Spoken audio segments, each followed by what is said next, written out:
The envelopes, please, Mr. Hogwood. May we hear the sound of the envelope tearing, please? You open it, Doris. All right. The winner is... And the winner is... And the Oscar goes to... The Oscar goes to... And the Oscar goes to...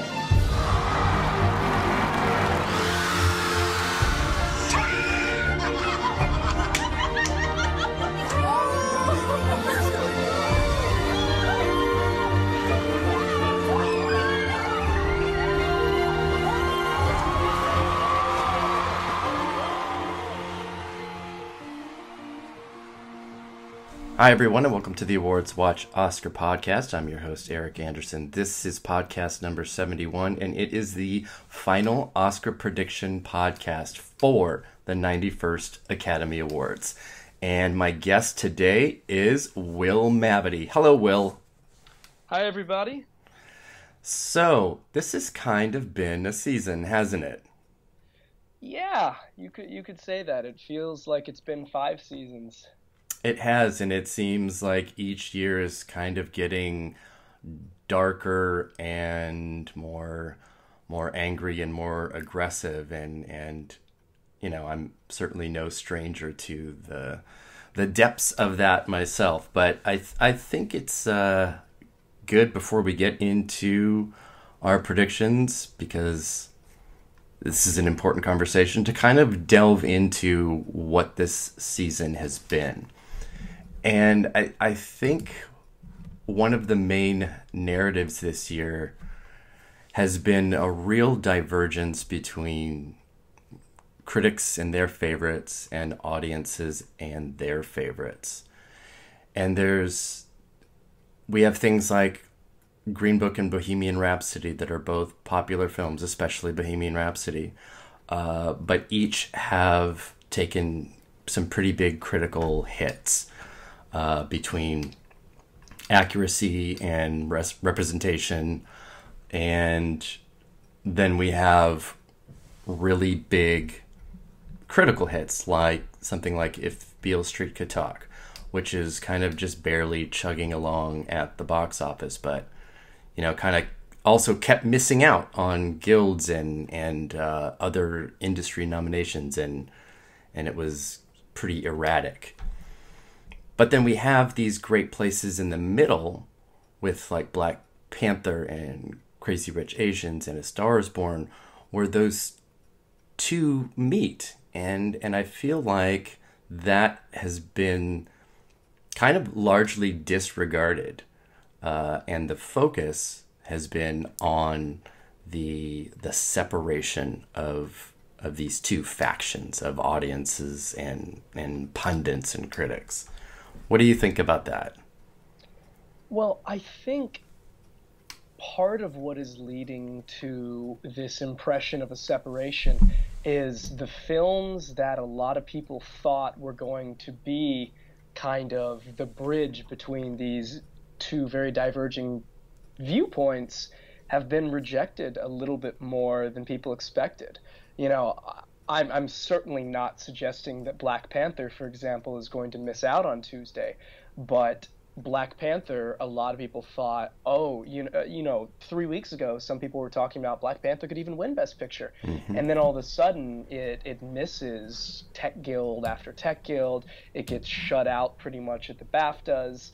So it does seem like there are certain quote-unquote popular films that critics tried to make happen, and the Academy or the industry voters said no, and instead they went towards Vice, they went towards Bohemian Rhapsody, they went towards Green Book that they liked. And we don't really know how A Star is Born is going to fare. You know, if it wins the PGA Awards this weekend, it might kind of make its way towards being the natural compromise. But as it stands right now, it does kind of seem like the industry is reacting to what they perceived as a rejection of the elitism, maybe, of the last couple of years and of the critics by choosing what they want, regardless of how much controversy and regardless of how well reviewed they are. in the same way that we saw a lot of Midwestern and Southern voters reject what they perceived as elitism before electing Trump. I know that sounds ridiculous, but it's kind of the vibe I've gotten. And maybe it'll die out, but it's kind of what makes me think that the controversies as of late are not going to harm Bohemian Green Book too much come nomination morning, at least. Yeah, I think there's going to be possibly a big difference between what we see with nominations and what we see with winners, just because of timing of everything.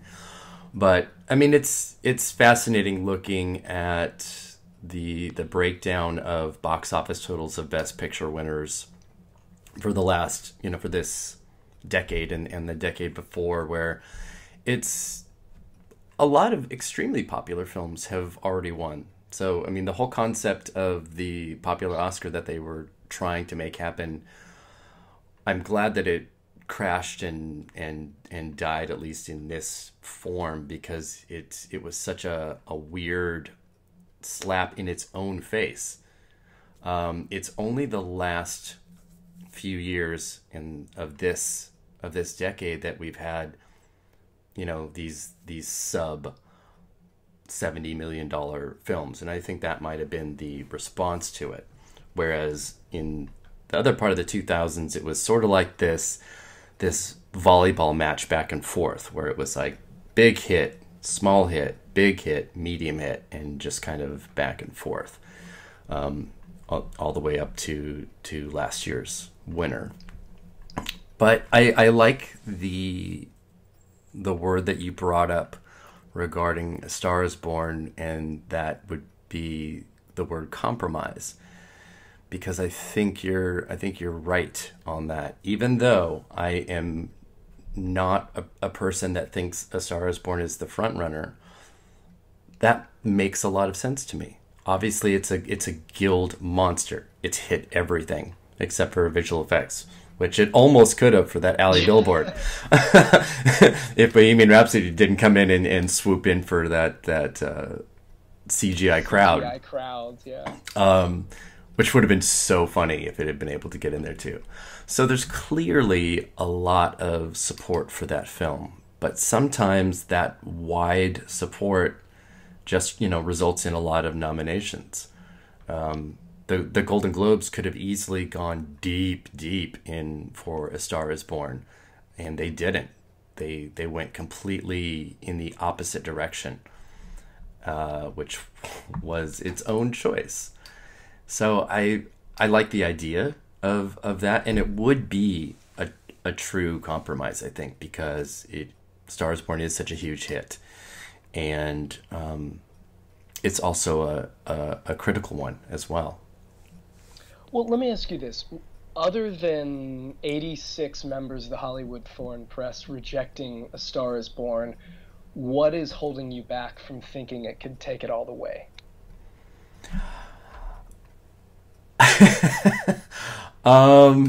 I guess it's when I look at the last 5 winners. It's a pattern, and I do like to look at patterns in history.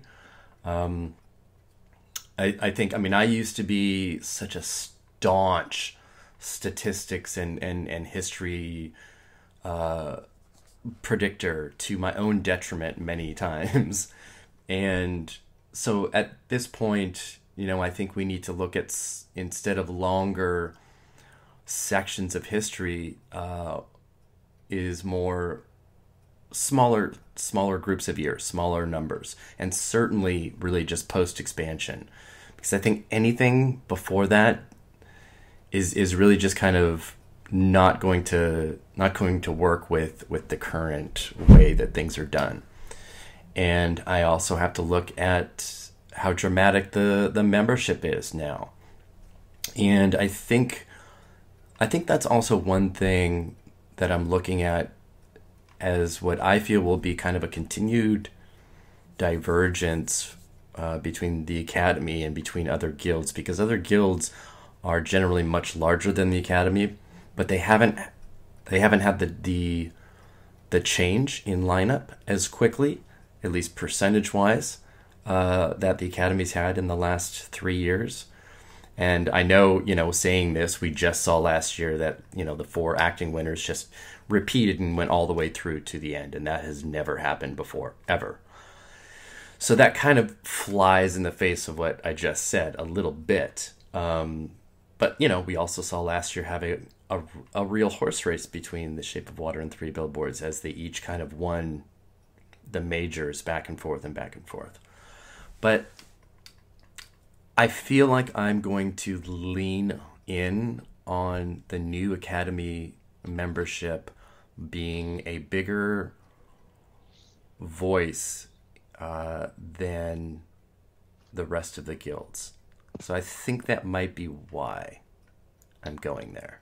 And does that lead you to think the new Academy will choose Roma instead? Yes. Okay. Exactly why. I need to see Roma. I mean, and obviously what you've just said, the PGA is going to be different from the Academy because of the huge divergence in membership. But I need to see Roma win on preferential with industry voters to really believe it.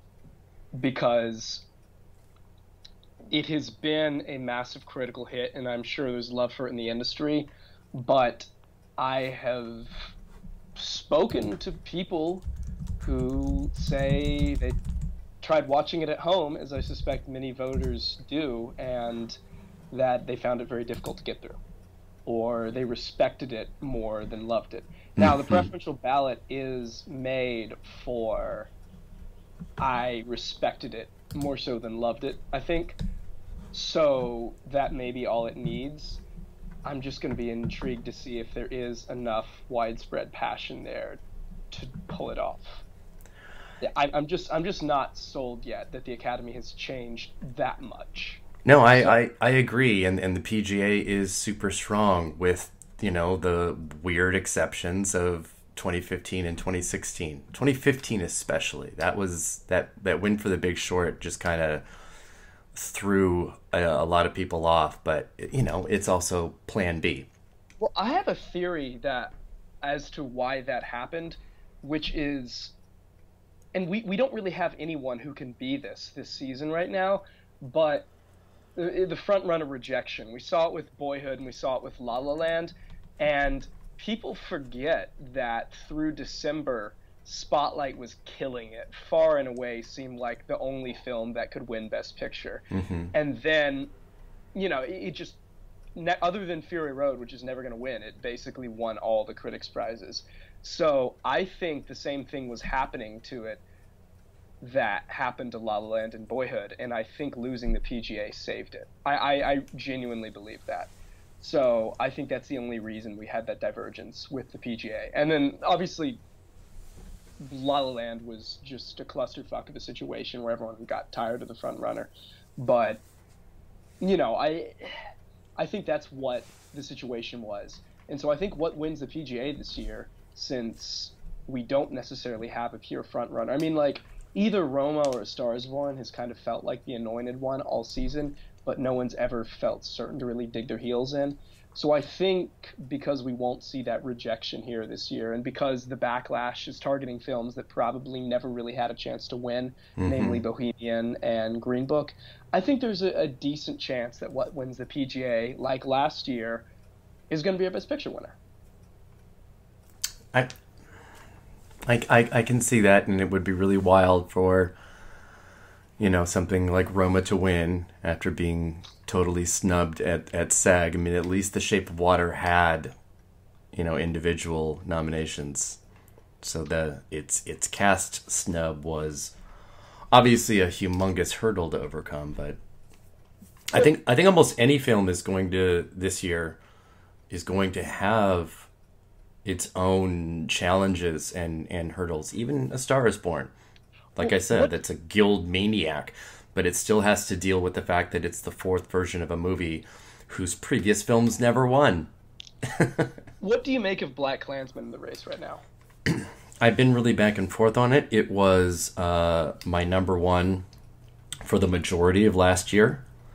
And then I backed off of it, I think, at around Venice. I'll have to look back at my previous official predictions, but I think I switched over to Roma not too long after Black Klansman's release, actually. I just kind of got, I got a little hung up on the release date and the lack of ability that it was going to have for festival season. So I eased off a bit there. I actually feel pretty good about it. I do think that it is just behind Roma, so I wouldn't be surprised if it won. I think there is... I sort of feel like there is or would be or maybe should be, which is a dangerous place to go, a need to or a desire to reward Spike Lee, which I think is awesome. I think his honorary Oscar, though, just a few years ago, is not going to do him any favors. Yeah, that's undeniably true. I mean, we do also assume from a lot of evidence that voters have short memories, and a chunk of them may not even remember that Spike recently won, and he's playing the campaign field in a way he's never done before. He's kind of turned down the gruff personality and turned into a charmer. Yep. So that could go a long way. It also, what keeps coming back to me is it and Roma seem like the only films that are entirely devoid of controversy. I think they're going to be our 2 and 3 vote getters, those crucial second and third place vote getters, because I don't know anybody who hates, other than Boots Riley, anybody who hates Black Klansman. And it does kind of check the box for a lot of voters of tackling a social issue, but relatively uncontroversial. And it kind of gets it does kind of feel spotlightish to me. It does, and it's right in that sweet spot of the last 5 years of films and box office at the same time. It's at like 50 million, and so it's just very comfortably right there with 12 Years a Slave and Spotlight. So it makes a lot of sense. It's also done extremely well at the guilds.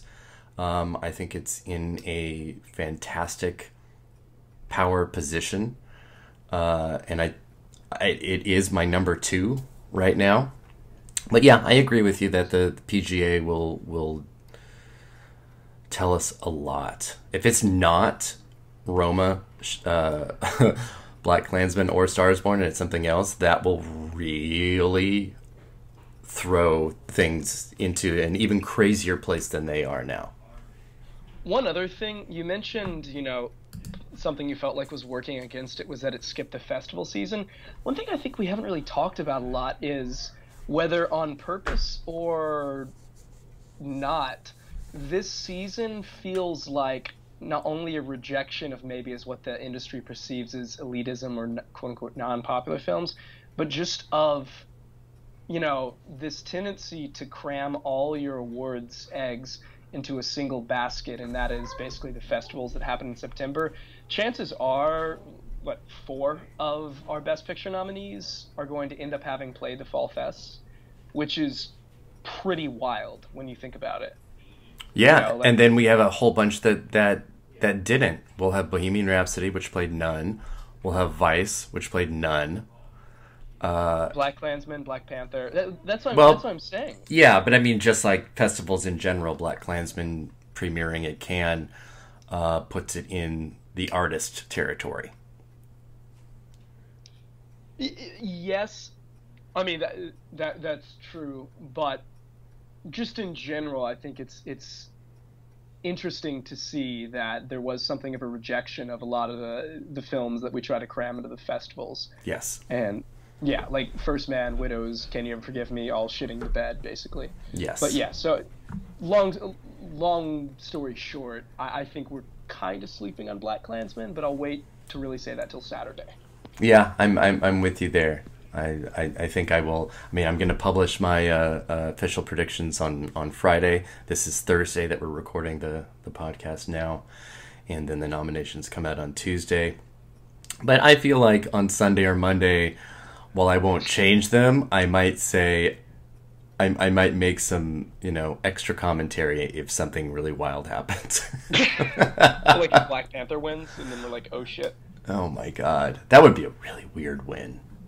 Yeah. I mean, like, although I could see the producers going for it, but then I wouldn't know what to do because it's kind of crashed and burned otherwise. So. Yeah, I'm not holding out for that. I don't think. Yeah. All right. I think we can get into predictions now because I know this is already gonna, be long, and I don't honestly think we need to go deep through the controversies of this season. They're already on the table, and I think we can factor those a little bit into as our predictions as we talk about them specifically and individually. And I want to go to visual effects to start with because you attended the visual effects bake-off and you had a really fantastic write-up at Next Best Picture about them, and I think it's probably going to factor into a lot of people's predictions, and I know you. I think at least one pundit might have changed theirs as a result as well.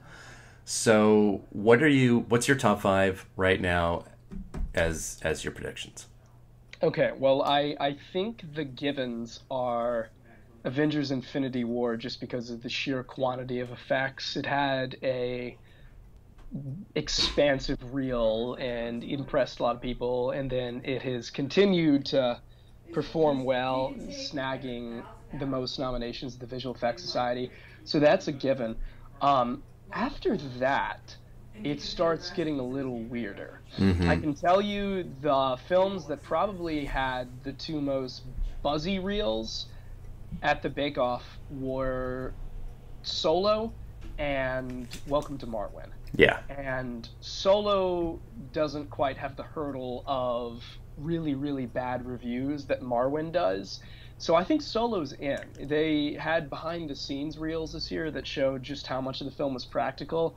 They kind of tried to big dick First Man by saying like, oh, you did that LED as a space screen thing. We did that too, except ours is even cooler, and we had Donald Glover just losing his mind when he tried it on set. So wow. That one played really well, and I talked to a number of voters afterwards who, straight up said I was surprised by how good that reel was. I think Solo's in, and the fact it hit the VFX Society makes me even more sure. Probably Ready Player One. Those guys are longtime VFX branch members. It's a Spielberg picture, and the CGI is really good, and there's a lot of it. The Shining sequence being entirely CGI impressed a lot of people. Yeah. So you got those 3. I'm on the fence on First Man. Their actual presentation, their actual reel was kind of choppy, but their Q&A was hilarious, and they had all kinds of anecdotes about like accidentally getting sunburned from the giant high voltage lamp they created to mirror the sun, and they just talked about how hard it was, but it could easily get Dunkirked. Not sure about that. Not sure about Panther because it missed the VFX Society, and this is coming from someone who loves the film. The VFX were inconsistent. Mm-hmm. They wisely avoided the third act in their reel and basically just focused on the digital environments. But if the film underperforms on nomination morning the way a lot of people think it may, we may need to take it out. Which brings me to Welcome to Marwen, a film that like 13 voters afterwards told me they were really impressed by because animators understand how difficult it is to avoid the uncanny valley, making the Deadeye effect happen. And that was a lot of what their presentation was about. And the VFX supervisor, Kevin Bailey, was probably the most articulate and charming person there and got a really good discussion going. And, he pointed out they only had the entire production budget was only $40 million. So I think if voters had voted in the room like they do most years, that would be in there without a doubt. As it stands now, still has a shot. I think Poppins might miss because that film's underwhelming. So basically, if I were to say right now, I would say Infinity War, Ready Player One, Solo. I'm still going to do First Man because the practical folks are going to overwhelm it. Mm-hmm. And I think I'm going to go with Marwen. I'm gonna go out on a limb there and go with Marwen. What about you? Yeah, I am doing Avengers, Black Panther, Ready Player One, Solo, and Marwen. Okay, so you have First Man missing? I do. I have First Man like right at number 6. But I'm kind of weirded out by Christopher Robin, which I know you said had a terrible reel, but it managed a top 5 Visual Effects Society nomination. I'm like, how did that even... How? And it, I always say pay attention to what surprises at the Outstanding CGI in a live-action film category at the Annie Awards, because that's where The Revenant and Deepwater Horizon showed up on the way to kind of surprise nominations in that category. That's a really good point. It got in there too. So the only people I heard single out the Christopher Robin CGI were the guys from Laika, who got nominated for Kubo. That was kind of one of the ones they really liked this year.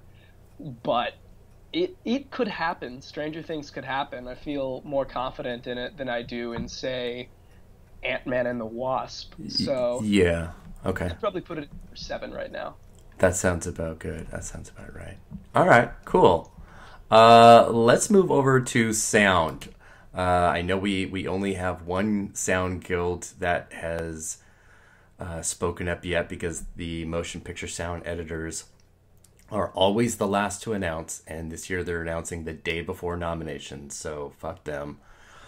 And they always give like 30 films, so it's kind of hard to even tell. Well, exactly. You have to start kind of cherry picking because they do Foley and ADR and all these things, and you're like, okay, so let's look at this and let's look at what that's been like in the past.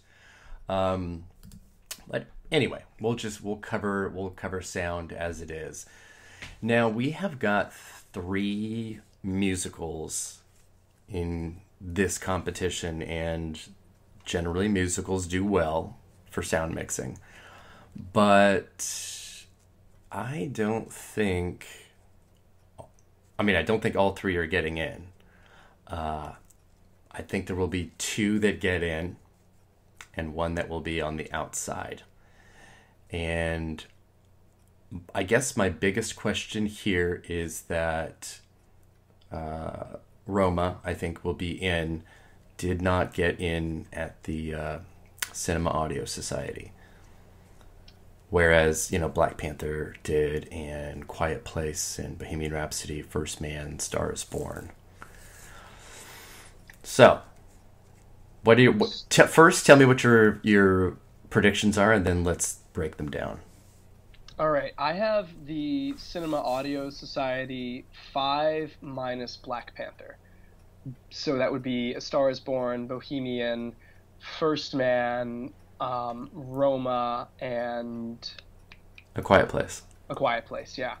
As for why I have Black Panther missing, 2 things. A, I think the film's going to just generally underperform come nomination morning, sadly. But B, I don't know what it is, but the sound branch does not like Marvel. The Cinema Audio Society loves comic book movies. Specifically, they love Marvel movies. They nominated Doctor Strange. They nominated Iron Man 3. They nominated Iron Man 1. They nominated Guardians of the Galaxy. They nominated Wonder Woman. And none of those got into sound mixing. So I do think something's got to miss for Roma. And Cinema Audio Society also doesn't necessarily go for kind of the more artsy films like Roma, like Amelie, et cetera, that get in. Foreign films that get in here, they don't go for. Mm-hmm. So Roma's miss isn't that shocking. Yeah. Got to be Black Panther I'm missing, I think. I have the exact same with Black Panther just outside at number 6. I have the exact same. So maybe we don't have much to talk about here. And in general, I think this is going to be the beginning of a continued theme of Mary Poppins Returns kind of just underwhelming on nomination morning. Yeah, exactly. I'm with you on there. All right, then let's move to sound editing, which, like I said, even though we don't have the guild to give us too much guidance, I think we can still make some pretty responsible predictions here. And this is actually a place where I think Black Panther will get in.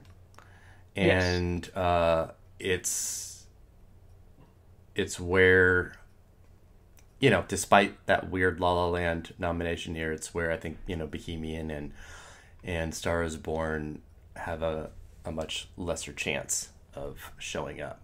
Absolutely. So I have First Man, Roma, Black Panther, Ready Player One, and A Quiet Place. I think we match again, 5 for 5. You know, because the Ready Player One guys are longtime Sound Branch multi-nominee members. Oh, yeah. They love their Spielberg movies here. One thing I do want to single out is I know Chris Tapley mentioned yesterday, and I always want to listen when Tapley says something in the sound categories, because he was the only person to predict 13 Hours getting in a couple years ago, because of buzz within the Sound Branch. And he said he is kind of feeling Mission Impossible Fallout, especially because of that BAFTA nomination. Mm-hmm.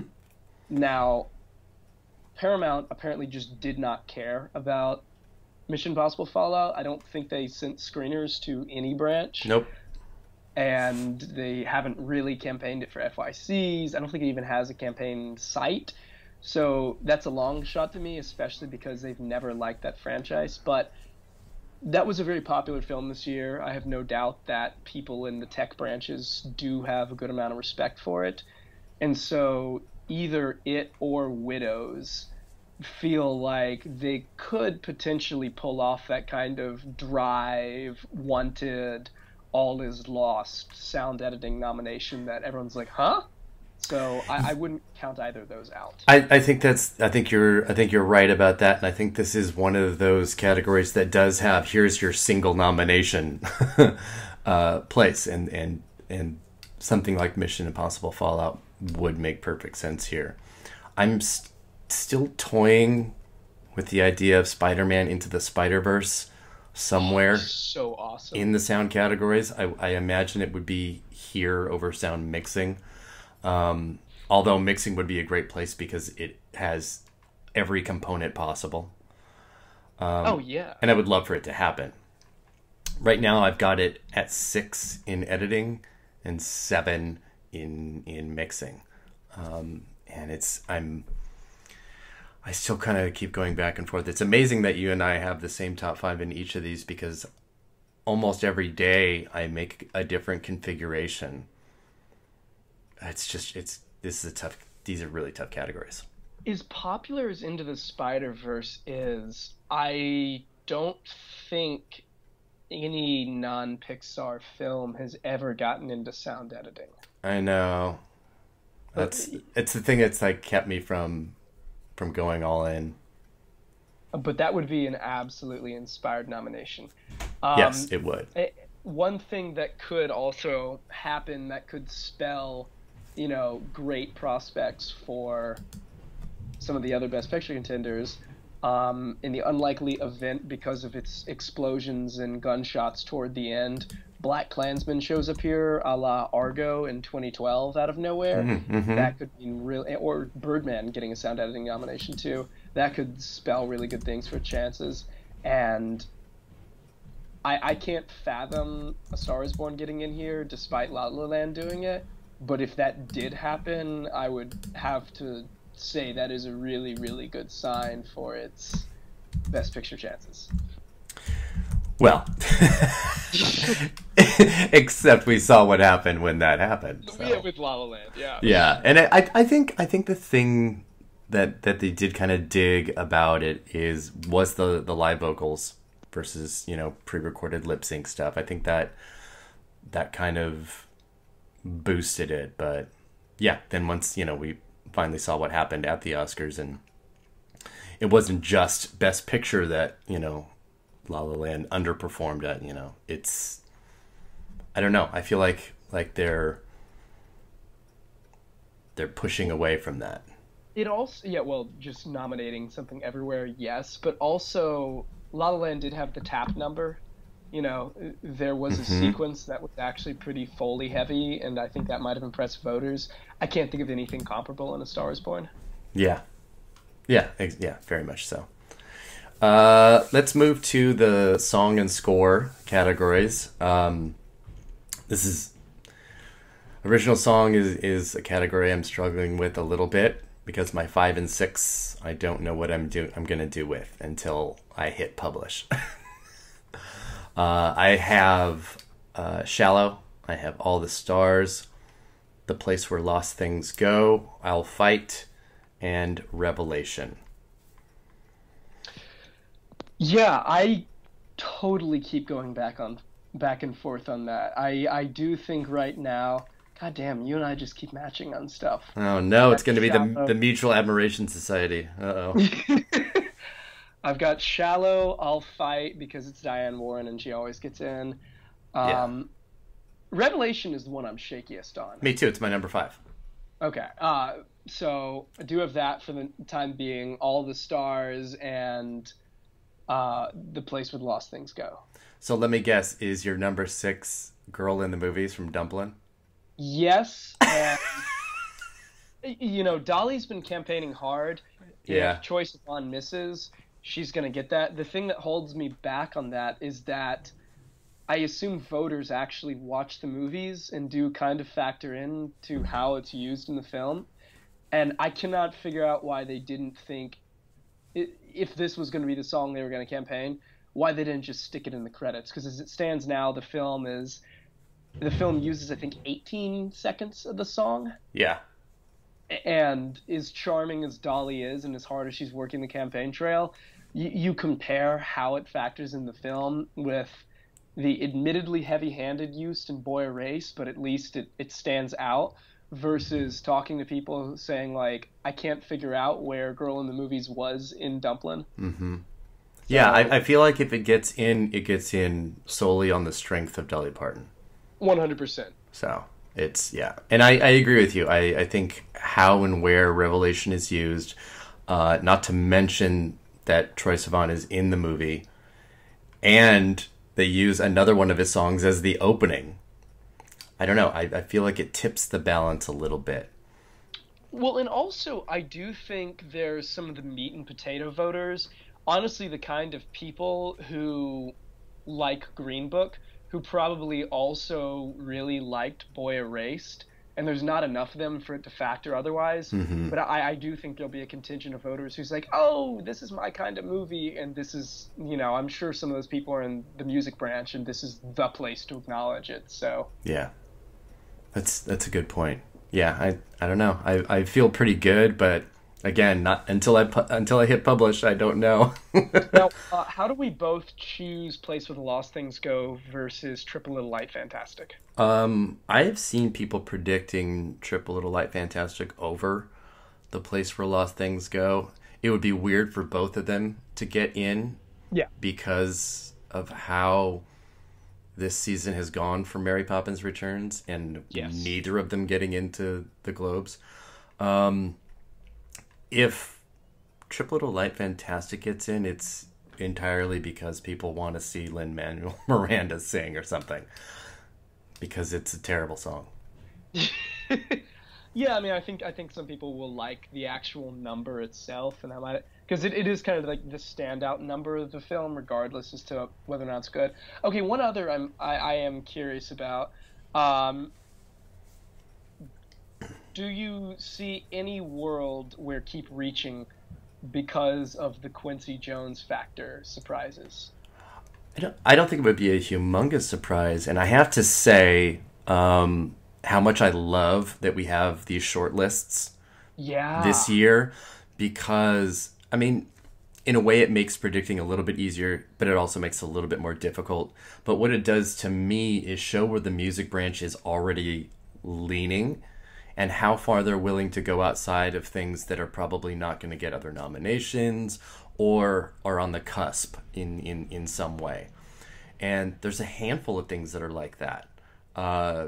Buster Scruggs. Yeah, Buster Scruggs, Revelation, and Treasure from Beautiful Boy, and there's The Hate all. You Give. Yeah, I don't think The Hate You Give is going to show up anywhere other than this maybe, but like Suspiria could get into makeup and here. Ralph Breaks the Internet is obviously going to get into animated unless there's some weird Lego movie kind of thing about it. And wouldn't that be weird if it showed up here in song and not in animated? Good God. It could happen. This is Alan Menken, who's, an iconic member of the branch. I know. And it's a funny song. And it's the only song, if I'm looking at the list, it's the only one that is like a true kind of parody of the songs that get in here. So another thing to consider on this and score is, correct me if I'm wrong, but I think I read that they'll determine the 5 from a preferential system this year, right? So you rank them 1 to 15, and it's going to be a bit more complex than just I choose 5 from this list. What they used to do was that weird numbered system where they would give it like a number value, not a ranking, but like a number value. Like, this is 8.25. Is that happening this year? What is the voting system? I don't think so. I thought it was just ranked 1 to 15 this year. Well, we can always just look at the 91st Academy rules, but... Yeah. Which I should have that page open. Why is that page not open? But that is the case. We could get something just totally surprising in either of these categories because it got the requisite number of number 3 votes or something. Yes, and Lord knows that happens all the time. I mean, I don't think we'll ever have a alone yet not alone type of nomination here, but I do think that something a little left of center could happen, like The Big Unknown from Widows. At least there's no J. Ralph this year. Yeah, well, exactly. All right, let's move on to score. This is a really juicy category. I love this category. And another that we had a 15 film short list of, which again gave us some really surprising choices in things like Avengers and The Death of Stalin and Annihilation. I think those were, for me, and maybe Fantastic Beasts, ones that stood out like, oh, okay. Yeah. How did you get in here? And sometimes... How Crazy Rich Asians getting in here? Well, yes, exactly. And I didn't think Brian Tyler was particularly well loved in the music branch. Yes. And I think, even though we have BAFTA and Critics' Choice and Golden Globe nominations and wins, and those are really going to like fill out this top 5, it's always, just like with song, it's always really good to see where these branches are leaning. And when you see these things for the films that we just mentioned, the biggest hurdle was getting to this point. But what that means is that now the branch, only has to listen to these 15, and that gives those not smaller films, but those ones that seemed the least likely a much better shot of getting a random nomination in here. So the only 2 films that have hit all the precursors are Beale Street, or not Beale Street, Mary Poppins Returns and Isle of Dogs. That's it. Everything else is missed somewhere, and there's no way Desplat is winning a 3rd Oscar immediately after he won his 2nd, but I do think, especially because the Academy adores him and they've actually, run a pretty heavy campaign for that film, Mm-hmm. I think he's good to go for nomination. So he feels like one of the safest for me. Oh, absolutely. Completely. I think there is a world where Mary Poppins misses. Oh my God. That would be wild. As crazy as it is, just because I don't know what caused it. I don't know if there was a backlash against the huge pouring of praise for the film before it actually opened. but it just keeps underperforming, and I know a couple of the big pundits have it missing, so make of that what you will, but Wow. it is possible. I do think Beale and First Man are good here. Yeah, so do I. So let's say that Poppins stays in. You got one spot left. Are you thinking Black Panther, Black Klansman, So Quiet Place? I have Black Panther in, and Black Klansman is just outside at number 6. That BAFTA nom, though, Right. that was a good get. Also, just I think there is, there's a sense that Terrence Blanchard might be overdue for his first nomination. He'd be the first black composer in years, and people do like the film. The film's strong. Yeah, So and then it's a really good score. It is. There are a lot of overdue elements to Black Klansman that could be taken care of on Tuesday.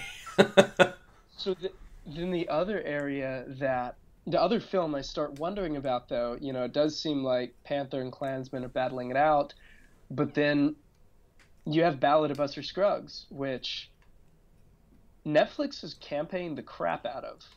Probably the most of any of their non-doc films this year, other than Roma. Just endless FYC ads and promotion for that. And clearly, after years of taking a minute to get warmed up to Carter Burwell, they now really like Carter Burwell because he got in for his forgettable work in 3 Billboards last year. And oh, God. That is a genuinely good and catchy score.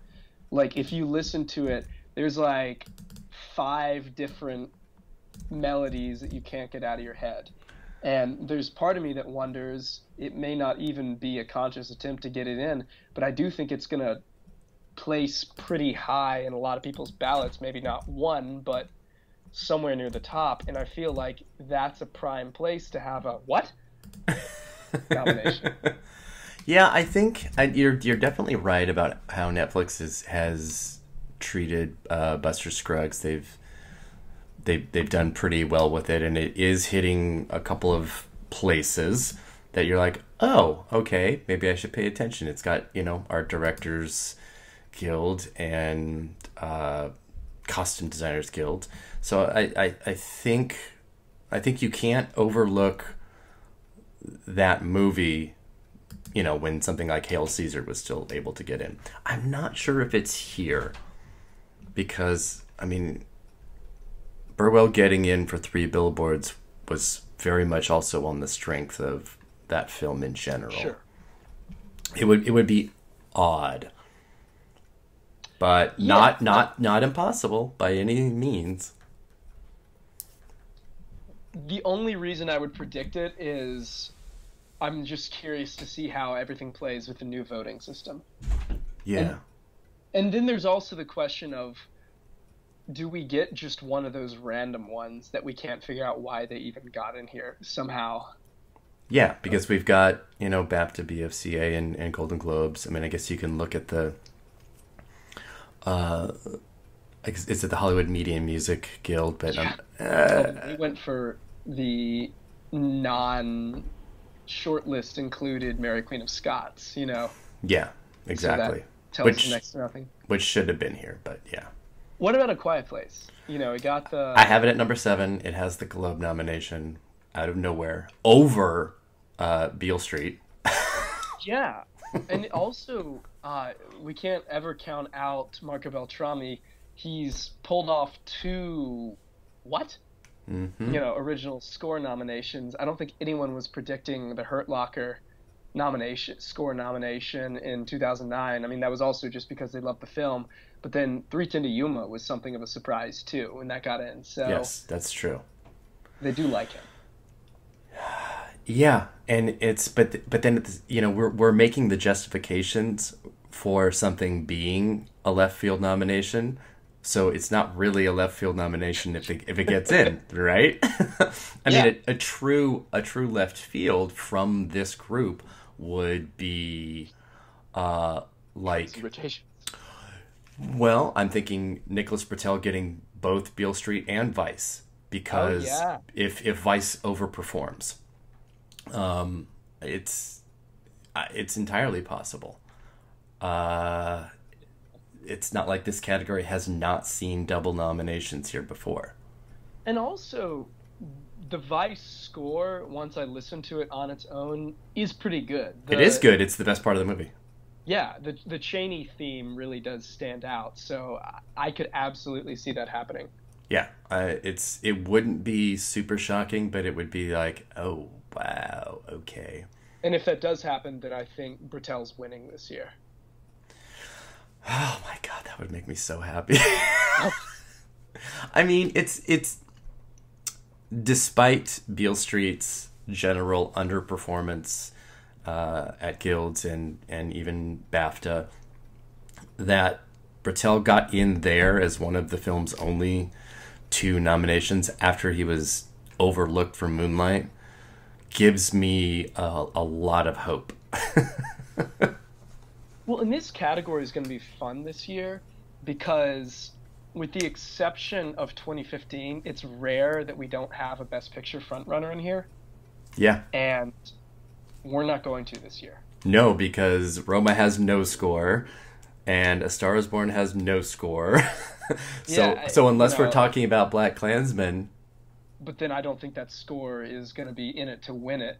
So the biggest competitors pretty much are going to be films that may not even have Best Picture nominations, which is pretty fun. Yeah, it is wild.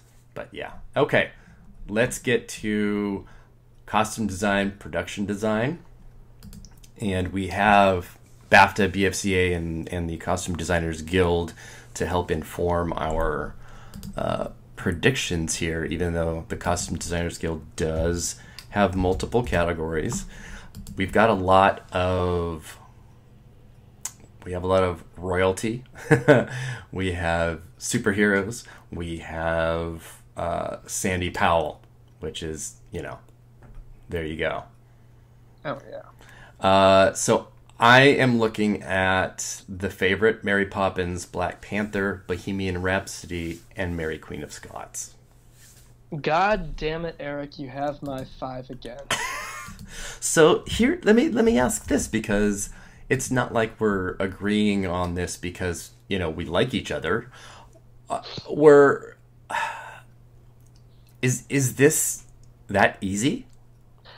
Well, it's almost never that easy. Exactly. This is the consensus 5 for a lot of people, so we can't count out. Although the film is not popular, they just gave the previous Fantastic Beasts a win for costume design, and it made the Costume Designers Guild, and I think it got BAFTA, right? No, it doesn't have anything. Fantastic Beasts? No. Okay, well that makes my life easier. I don't have to worry about it, probably. That's why I have it out, and it's what's been super strange about that film. But instead, we have Ballad of Buster Scruggs, which has BAFTA and Costume Designers Guild. Not to mention, the Coens' tech teams are generally pretty well liked among Academy voters. Mm-hmm. You see them pop up into production design and sound mixing all the time. Yes. And as we said in score, they are campaigning that film hard. And with 5 different storylines, with different settings, different time periods, it is a costume showcase. Hail Caesar pulled off a random production design nomination without any other support. Yep. Yeah. Exactly. This is definitely in the hunt, especially if, say, Bohemian underperforms ultimately on nomination morning. What about Black Klansman? I have it at number 8 right now. I would love for that to get in. I love Marcy Rogers' costumes in this so much. I love the story of how she got them. I interviewed her and had a wonderful time talking to her. And I like, that she combines flea market purchases with organically created replicas, and because it was seamless. Haha, no pun intended. Jesus. And also too, I have to look at a category like this and look at the variety of time periods and try and think like a voter would think of having a broad representation of multiple eras. But then, you've got Sandy Powell's and Colleen Atwood's in there that are going to absolutely take up nomination space, deservedly, but still take that. You just have to put them in. And then we have Bohemian Rhapsody as the year's biggest overperformer. And that's going to likely take up a space. It's one of the only 3 films that has BAFTA Critics' Choice and Costume Designers Guild. So there is another film that I think stands a better chance in production design than it does in costume design, primarily because costume design has something of an anti-contemporary film bias, but there is a possibility, especially because there is clearly love for the film in multiple branches of the Academy. Whether or not there is enough to get a nomination remains to be seen, but Crazy Rich Asians. Yeah. It's got that Costume Designers Guild nom. The clothing in that is extraordinary. And yeah, I've written my prediction piece, which is practically a novel at this point. And I highlight that Crazy Rich Asians is going to have a very strange morning, I think, and play like The Birdcage did. Exactly. And it could end up with only, a production design or a costume design nomination, and that's it.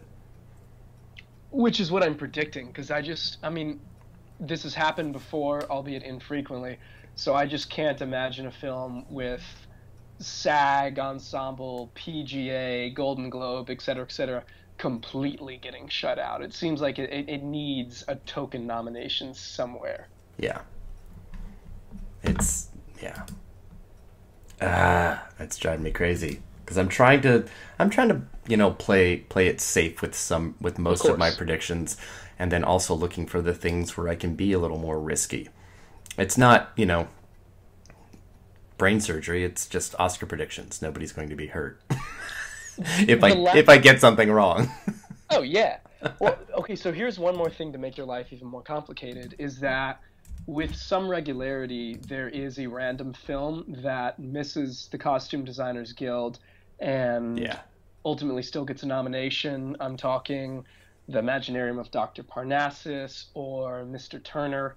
We write them out because they don't get in here, and then lo and behold, the Costume Designers branch has their own plan in mind, and a film that does feel like it could be that film this year is Colette. Yeah, I could see that. It plays with masculine and feminine clothing and gender rules, and the costuming is fantastic. I would not disagree with that at all. But yes, we have the same 5 ultimately after all of this hemming and hawing. Yeah, I think so. My one thought is,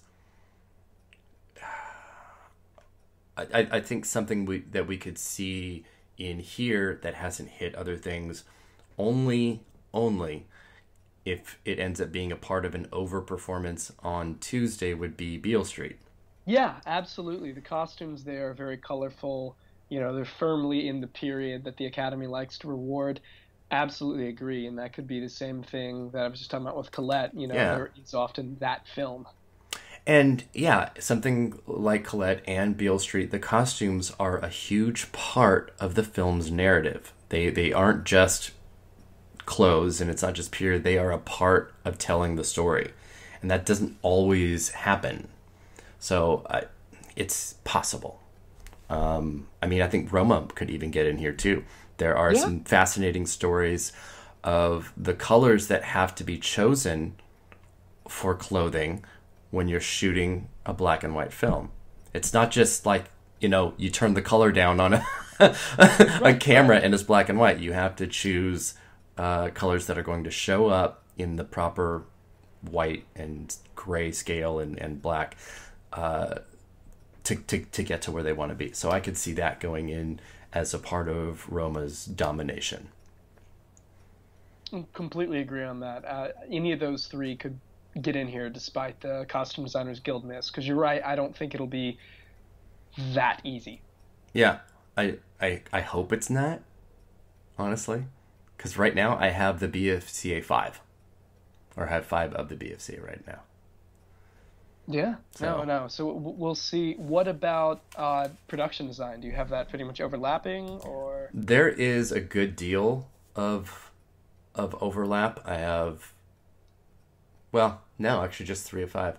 I've got the the favorite First Man, Mary Poppins, Black Panther, and Roma, and which is kind of stupid because you've got Fantastic Beasts, Buster Scruggs, and Crazy Rich Asians, which are all things that could just end up being here as easy. Yeah, I'm having a hard time on this one. Did you mention First Man? Yeah, I did. Yeah. And so I do think that film is going to generally perform pretty well below the line. Mm-hmm. So I think it's pretty safe. I do too. I think there's a decent chance Bohemian sneaks in here, and I don't know at whose expense. At everyone's. But yeah, as it stands now, my 5 are the favorite: Panther, Poppins, First Man, and Roma. But I really do think Bohemian could be scratching at the door. And yes, Buster Scruggs could overperform below the line, and it could pull a Hail Caesar and get in here too. Yeah. So It's if Beast gets in somewhere, this seems the more likely place Mhm. than costume design. Yeah, I think so too. Yeah, and you know, I look at these and I look at, I mean, obviously I think Roma is locked into. They have a massive installation of the production design, and you know, you've got something like Mary Poppins, which is an entirely created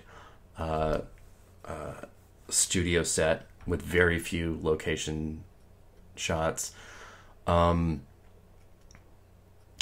I'm wondering if something like The Favorite,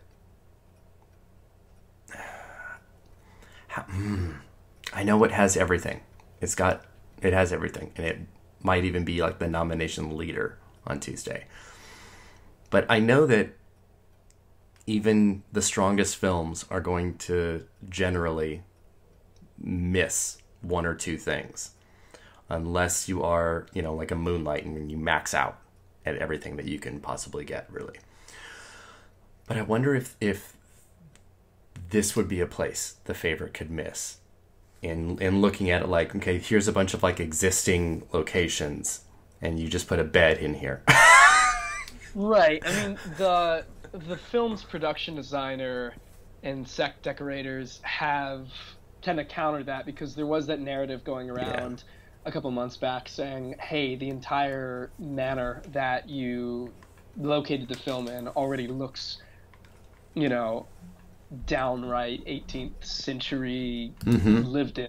So, but I mean, they did say that no, they completely transformed the interior, and I don't know that many voters even heard the whole, hey, this was already freestanding. They probably just look at it and say, wow, that looks like they had to do a lot of effort to design and decorate that set. I'm going to vote for it.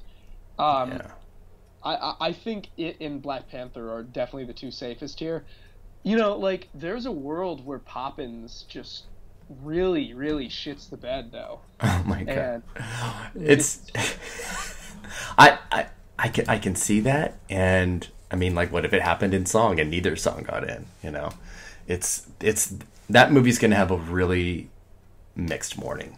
yeah, it could have as bad a morning as Saving Mr. Banks, which would be hilariously ironic. It would be, especially when, you know, there's all this potential for, you know, an EGOT. Right. I mean, like, To be honest, Mary Poppins could go anywhere from 1 to like 8 nominations. It could go where Lost Things go. Jesus Christ! Yeah, yes, it shut out. Oh, I can sense that might be one of my. If it underperforms, that'll be a headline. Oh God, yes. Mary Poppins goes where Lost Things go. Oh, that's right to the rubbish bin. Okay, let's. Goodness. No, let's move on. Did we do our officials?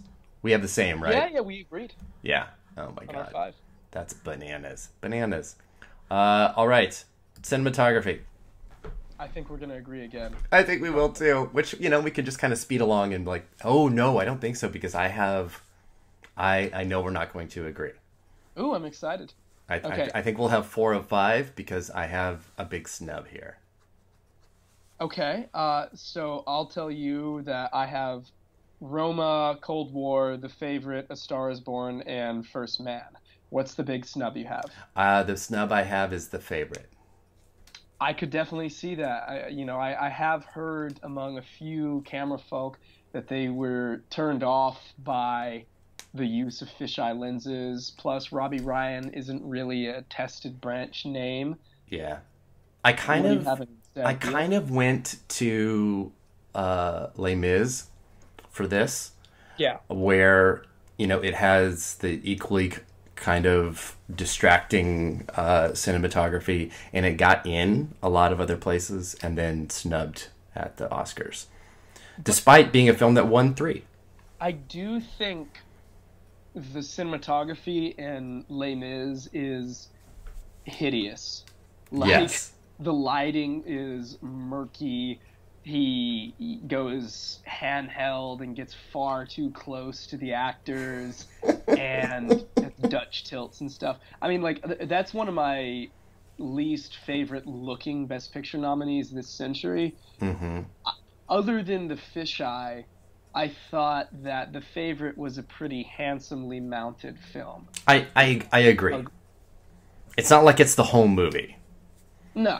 So do you have Beale getting in instead? I do. Because I'm looking at it to overperform. And to overperform here because it underperformed elsewhere. Because there have been pretty specific reasons that it's underperformed. Primarily screener reasons.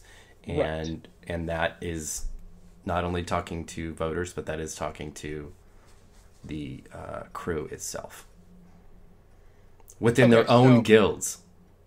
Yeah, well, and, people, we know for a fact that there's some important people like Alfonso Cuarón who didn't see it until the day after voting closed. Well, no, he just tweeted after. We don't necessarily know that he saw it. Oh, okay, fair. Before that. I'm not really going to pay much attention to Bohemian getting in with BAFTA because, they throw cinematography nominations to films they like 3 Billboards last year, and obviously that scared a lot of people, but it didn't go anywhere, so I'm just going to assume that's that. I think we can count out Rachel Morrison because there's no reason Black Panther would have missed ASC if it was going to get in here. Yeah, I agree. I know we keep mentioning this film, but I don't think we can ever count out Bruno Delba now. Yeah. The cinematography branch has a hard-on for him. So that makes perfect sense. I think he's in the conversation. Is there anybody else that you think could randomly show up here?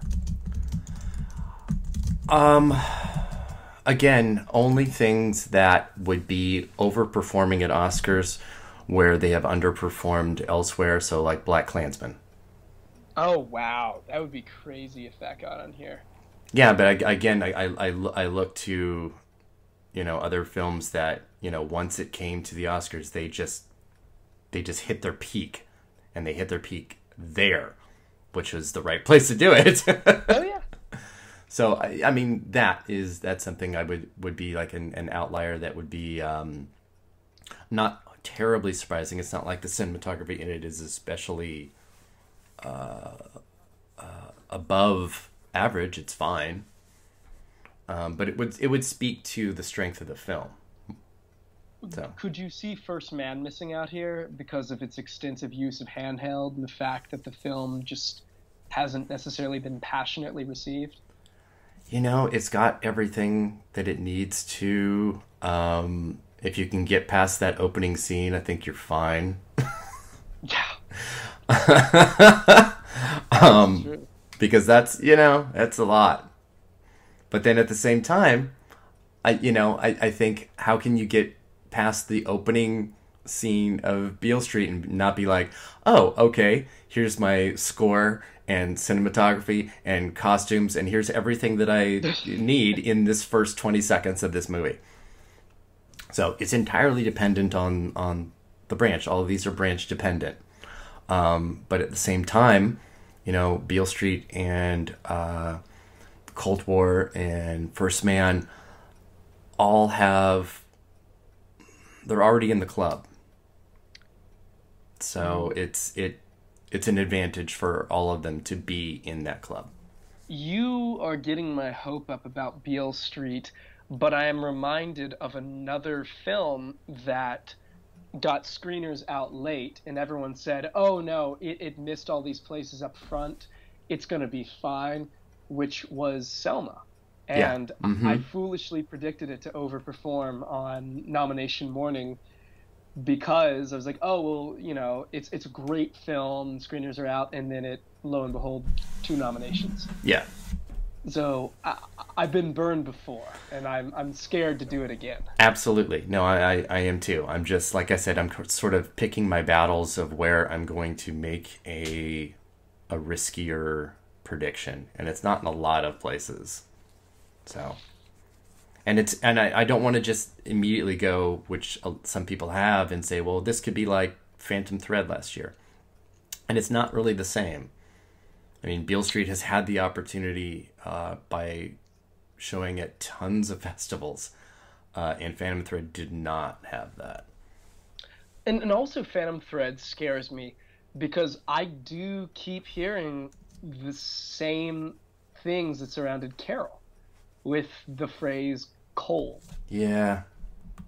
And, and I've heard some voters don't like the ending, probably made them uncomfortable, but it doesn't change the fact that they may not like it. So if they'd read the book, they'd like the way that this ends. So absolutely, but, there are still those old school voters there who are going to do what they're going to do. Yes, absolutely. Okay, let's go to film editing, because then we'll be into our top 8, and then kind of just maybe touch on documentary and foreign and all that. We didn't do makeup either. We didn't do make. Okay, just throw your predictions out for makeup, because there's only 3.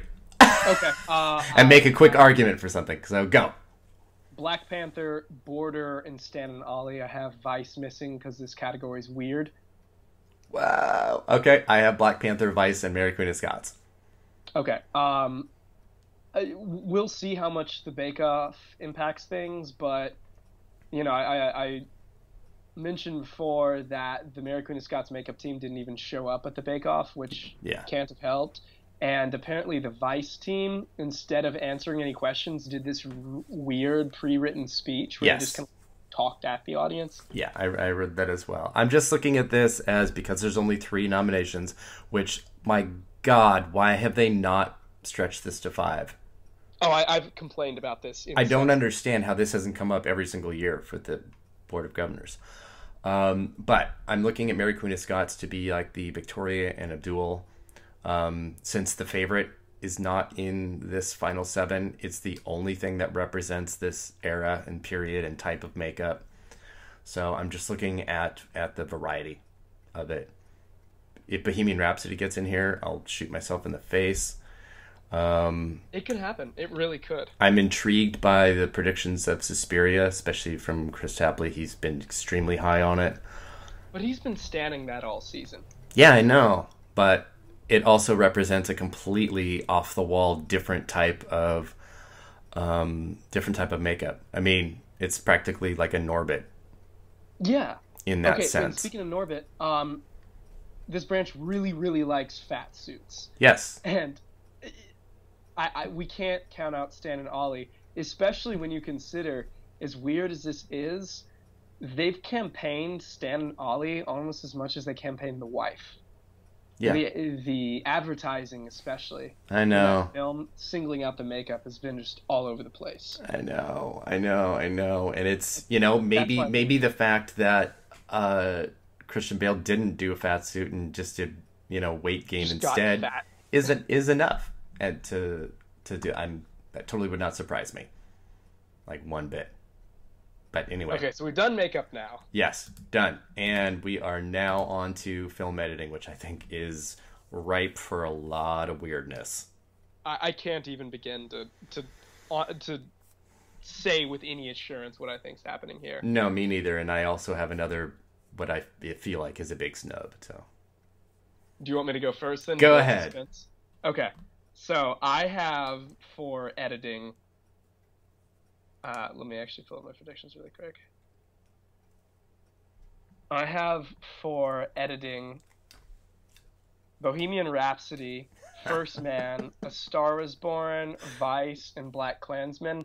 Although Roma has overperformed in this category and is in fact the leader just in terms of actual critics group mentions, it's hit everywhere. I just have a hard time seeing it get nominated here over some of the very, very, very flashy nominees in play. That's my big snub there. What is your big snub? My big snub is The Favorite. Oh, yeah, I have The Favorite missing, too. And But- again, that is especially for the type of movie it is, very flashy editing. Yeah. I have it at number 7 behind Roma. I But have it at number 7 as well. I really do, unfortunately, think Bohemian gets in. And I know I've seen predictions for it. I know Tapley's predicting it unless he takes it out of his finals. Yeah, I have Black Klansman, First Man, Roma, A Star Is Born, and Vice. Because for Bohemian, I mean, you and I have talked about this off the air. In many ways, it can be argued that John Ottoman salvaged the movie. Yes. I think that is weirdly a great narrative for him in that sense, because you cannot reward Dexter Fletcher for any of the post-production. So it's largely going to be John Ottman, who always worked with Bryan Singer. But it just kind of still drives me crazy that a voter is not going to look at just the sheer participation of somebody with Bryan Singer and not want to ding them and reward them instead. But, the voters at BAFTA and the voters at ACE have said, oh, yeah, this is fine. I see no reason to believe that Academy voters will not feel the same at this point. Yeah, I totally get it. And editing is flashy, It's not bad editing. I could see Widows still getting in here on a wing and a prayer. Yeah, I think Bohemian Rhapsody's performance stuff could be enough to get it in here. I'm not going to take out Roma for it, though, even though this is going to give Cuarón, his 47th nomination for this film. Unless there is a weird, we don't want to do this. But they've already shown in recent years that they do not care if you, as the director, want to do every single element of your movie. They just don't. No, absolutely not. I mean, hell, he's won here before. So I'm just not. It's not going to hold me back.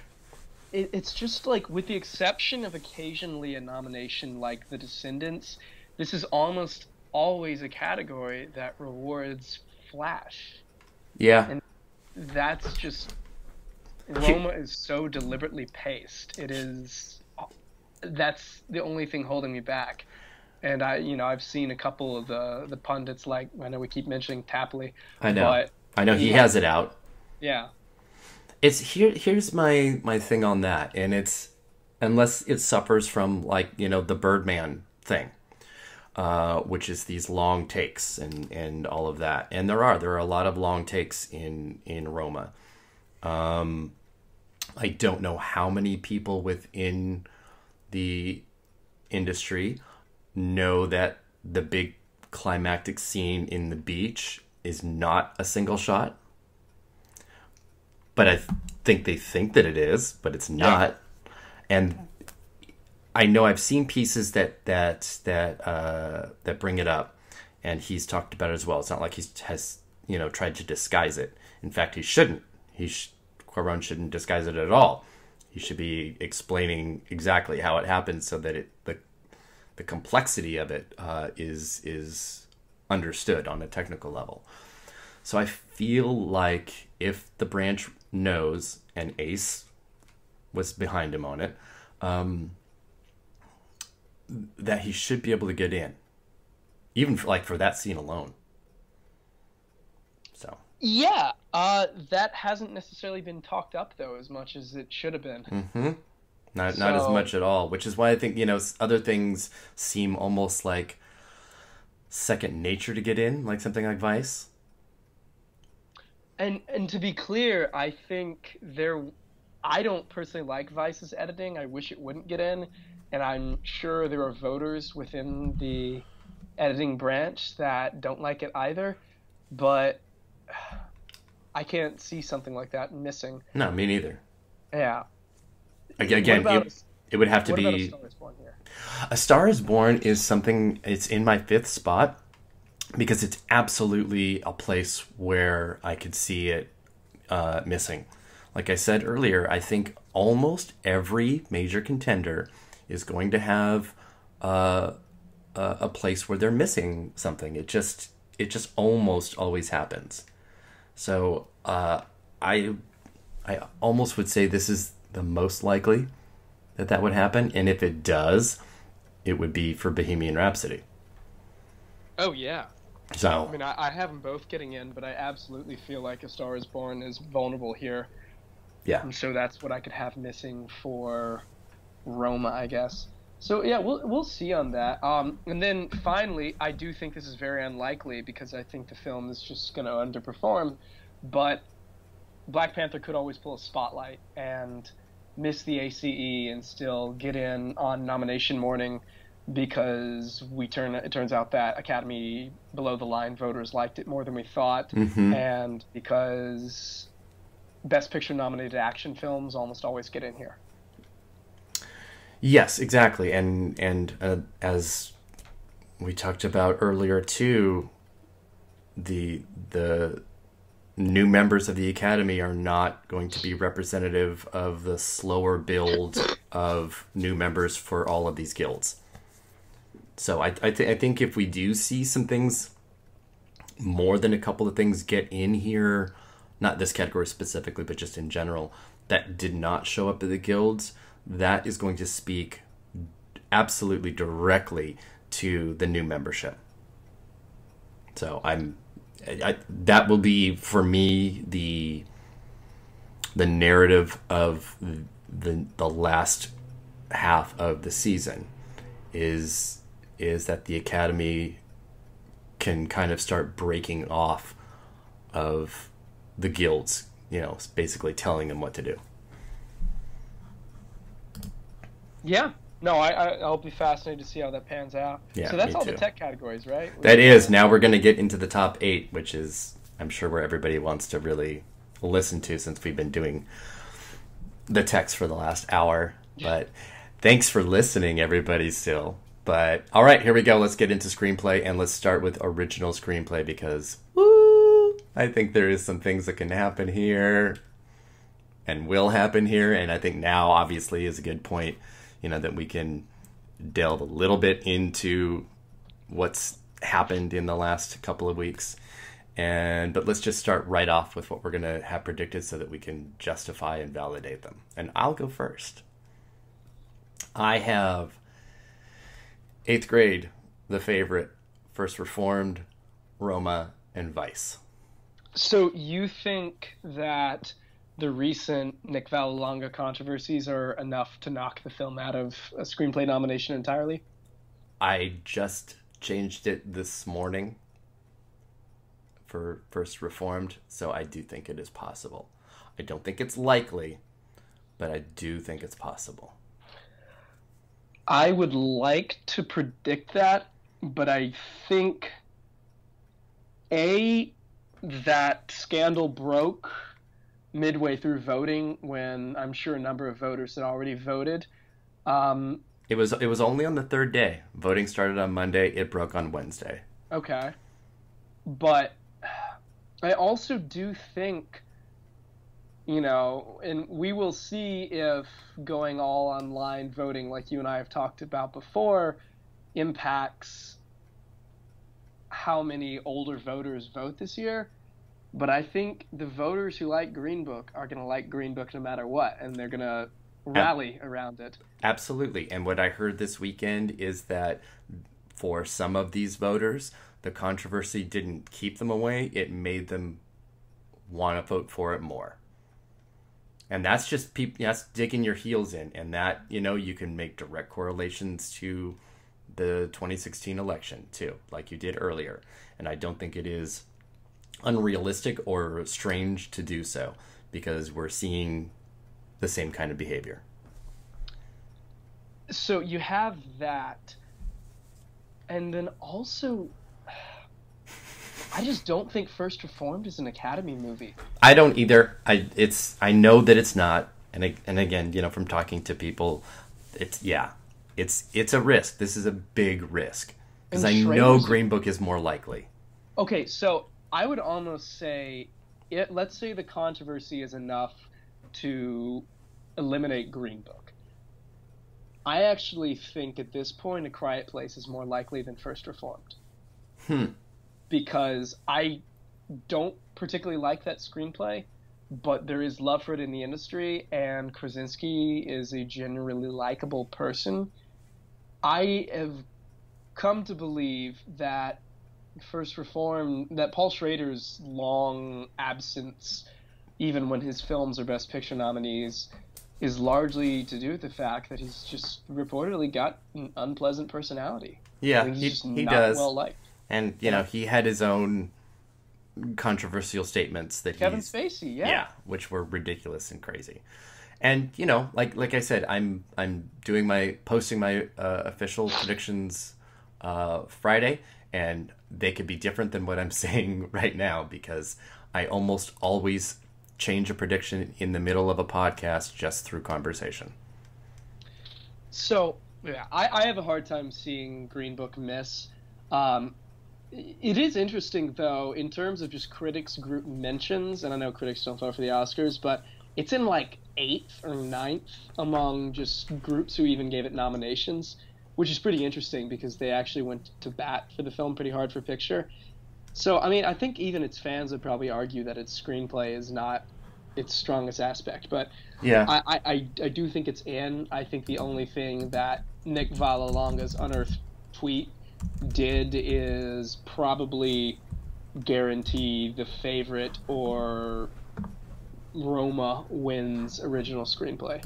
Yeah, I think so too, and that's like I said, everything starts over on January 22nd, and it's an entirely new race at that point, so to speak. I am pleased to say that I do feel very secure in 8th grade now. Yeah, me too. Because getting in with WGA, despite A24 not even sending physical screeners, that's a pretty impressive sign of passion. Yeah, I totally see where you're going with A Quiet Place. I don't put as much stock into the Writers Guild because of how strict their restrictions are and eligibility, but I can see it. It's going to get sound nominations, but it's a good place to reward it. It's a popular film this year. There are a lot of people in the industry who really, really like it. Well, yeah, it's a PGA nominee, so it's a popular film. So I think, much as I don't particularly love the writing in that, it's a strong number 6 at this point. Like I just said, I'm changing things as we speak.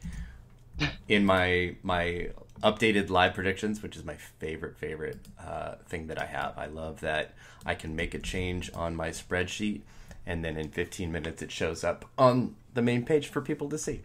What about Cold War with its BAFTA screenplay? I have it at number 8, but yeah, it's absolutely something that would have to get in as an overperformance elsewhere, which I know we'll end up talking about in a couple of minutes or in 30 or whatever it takes us to get to do. In fact, actually, well, maybe we'll talk director before we get into the acting categories. Yeah. Well, that's all I have to say on an original screenplay. Good, me too. Let's go to adapted. And I'll let you just go ahead and name yours first, because I know they're not going to be the same as you. Okay. My adapted screenplay, I have Black Klansman, A Star is Born, If Beale Street Could Talk, Can You Ever Forgive Me, and Leave No Trace. Okay, so we only have one difference. Which is? I have A Star is Born out for The Death of Stalin.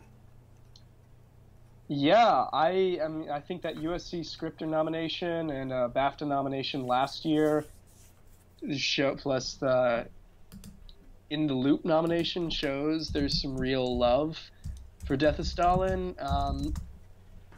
I just think that'd be too good to be true, and have a hard time seeing it happen, especially when Black Panther's in the wings with a scripter and a WGA nomination. I know.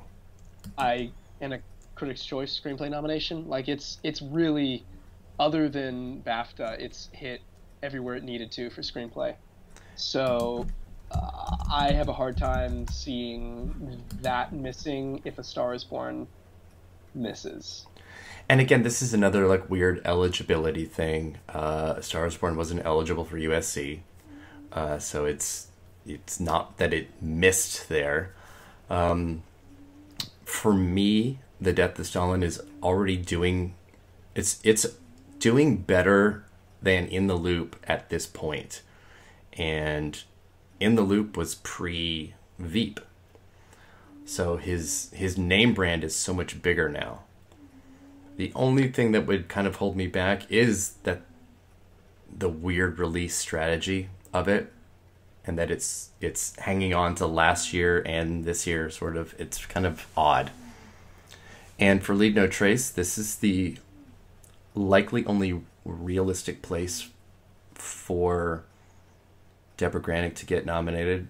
She was nominated here with Anne Rossellini before for Winter's Bone, which was a much stronger film with the Academy than Leave No Trace is. But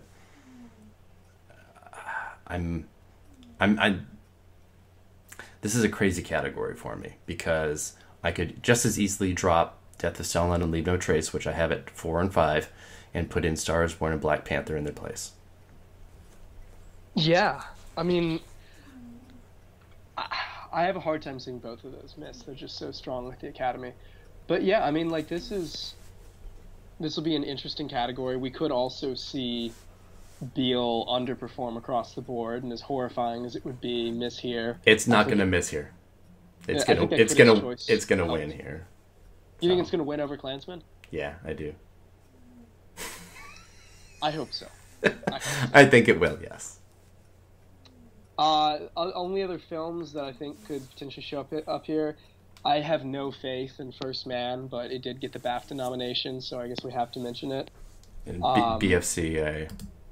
And I think if Crazy Rich Asians were going to get a nomination here, then it should have gotten WGA. There's no reason it should have missed there.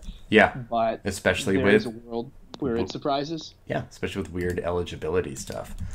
The thing about Beale Street and why I think it's going to win is because I am holding on to some statistics here, and Black Klansman's miss at USC is huge. Yeah. Huge. Like, it's...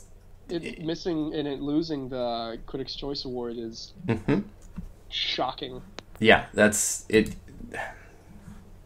It doesn't make any sense at all. It just doesn't make any sense. I can't justify it, so I don't know what else to do it. It's in my number 2 spot, but that's only on the strength of the film as a whole. But I mean, Beale Street has BAFTA, the BFCA win, Golden Globe, WGA, and USC. It's the only thing it's missing, and the only thing that Can You Ever Forgive Me has above it is that Spirit nomination, which is weird. But Can You Forgive Me also has weird missing spirit noms. But yeah. In the event that Beale misses a Best Picture nomination, would you still predict this to happen? It would be really difficult to do that. Because I think that is a possibility. And then you have... Wait till we get to those predictions. Okay, yeah. I think this could potentially be the place to reward Spike Lee. You know, if that narrative really blows up this year. So. It is. It's most likely. And again, the 22nd is going to tell us a whole lot. If one of those things happens. Do you think Can You Ever Forgive Me could miss? No. Not in the slightest. It's a movie about writers. It's a screenplay about writers. It's not going to miss. I'm glad to hear that. Okay, so in fact, in a lot of ways, I think it should really be in my number one slot in terms of getting a nomination. I think it has the best chance. Yeah, it has everything. Weird. I have 3 of the 5 nominees in this category not getting in for Best Picture, which is crazy. I have 3 as well. Just a different 3. Okay. All right, let's go to supporting actress, which I kind of almost think, from what I'm seeing and what I'm reading, most people have the same 5. Yes. And so I'm going to predict that we probably do too, and say that it's Amy Adams, Claire Foy, Regina King, Emma Stone, and Rachel Weisz. You would be correct. Yeah, exactly. That's what I thought. So Margot Robbie's BAFTA and SAG, although great, are not going to be enough. Can anybody like get in on this that is not this strong? Because this is such a really strong category. The only person I could see pulling a surprise would be Thomasin McKenzie as part of an overall overperformance by Leave No Trace. And I had that last month. I think it was my December predictions. I had put her in at number 5, although she only has the spirit. Who is your number 5? Oh, I think Foy is absolutely the most vulnerable. Yeah, me too. Yeah, I mean, she missed SAG, and of the films, you know, between The Favorite, Beale, and Vice, I think First Man's easily going to be the least popular of the films in contention with Academy voters. Yeah, I mean, I think Robbie's right there gunning for Foy's spot. They're both, you know, exciting British actresses that are in the moment. So, And then there's also Blunt could do it for A Quiet Place. I have her at 8 or at 7, but she could do it. I have her at 9th. You know, if she misses for Poppins, but you know there is passion for her somewhere, and that film is overperforming, it could happen.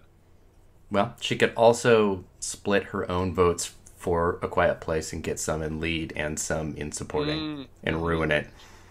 Because it doesn't really matter, you know, where the Academy is pushing it. If they want to do something different, they will.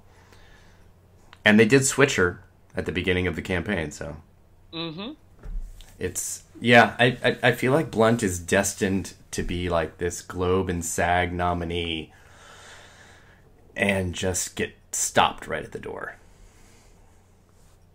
So, especially with how Mary Poppins has performed now.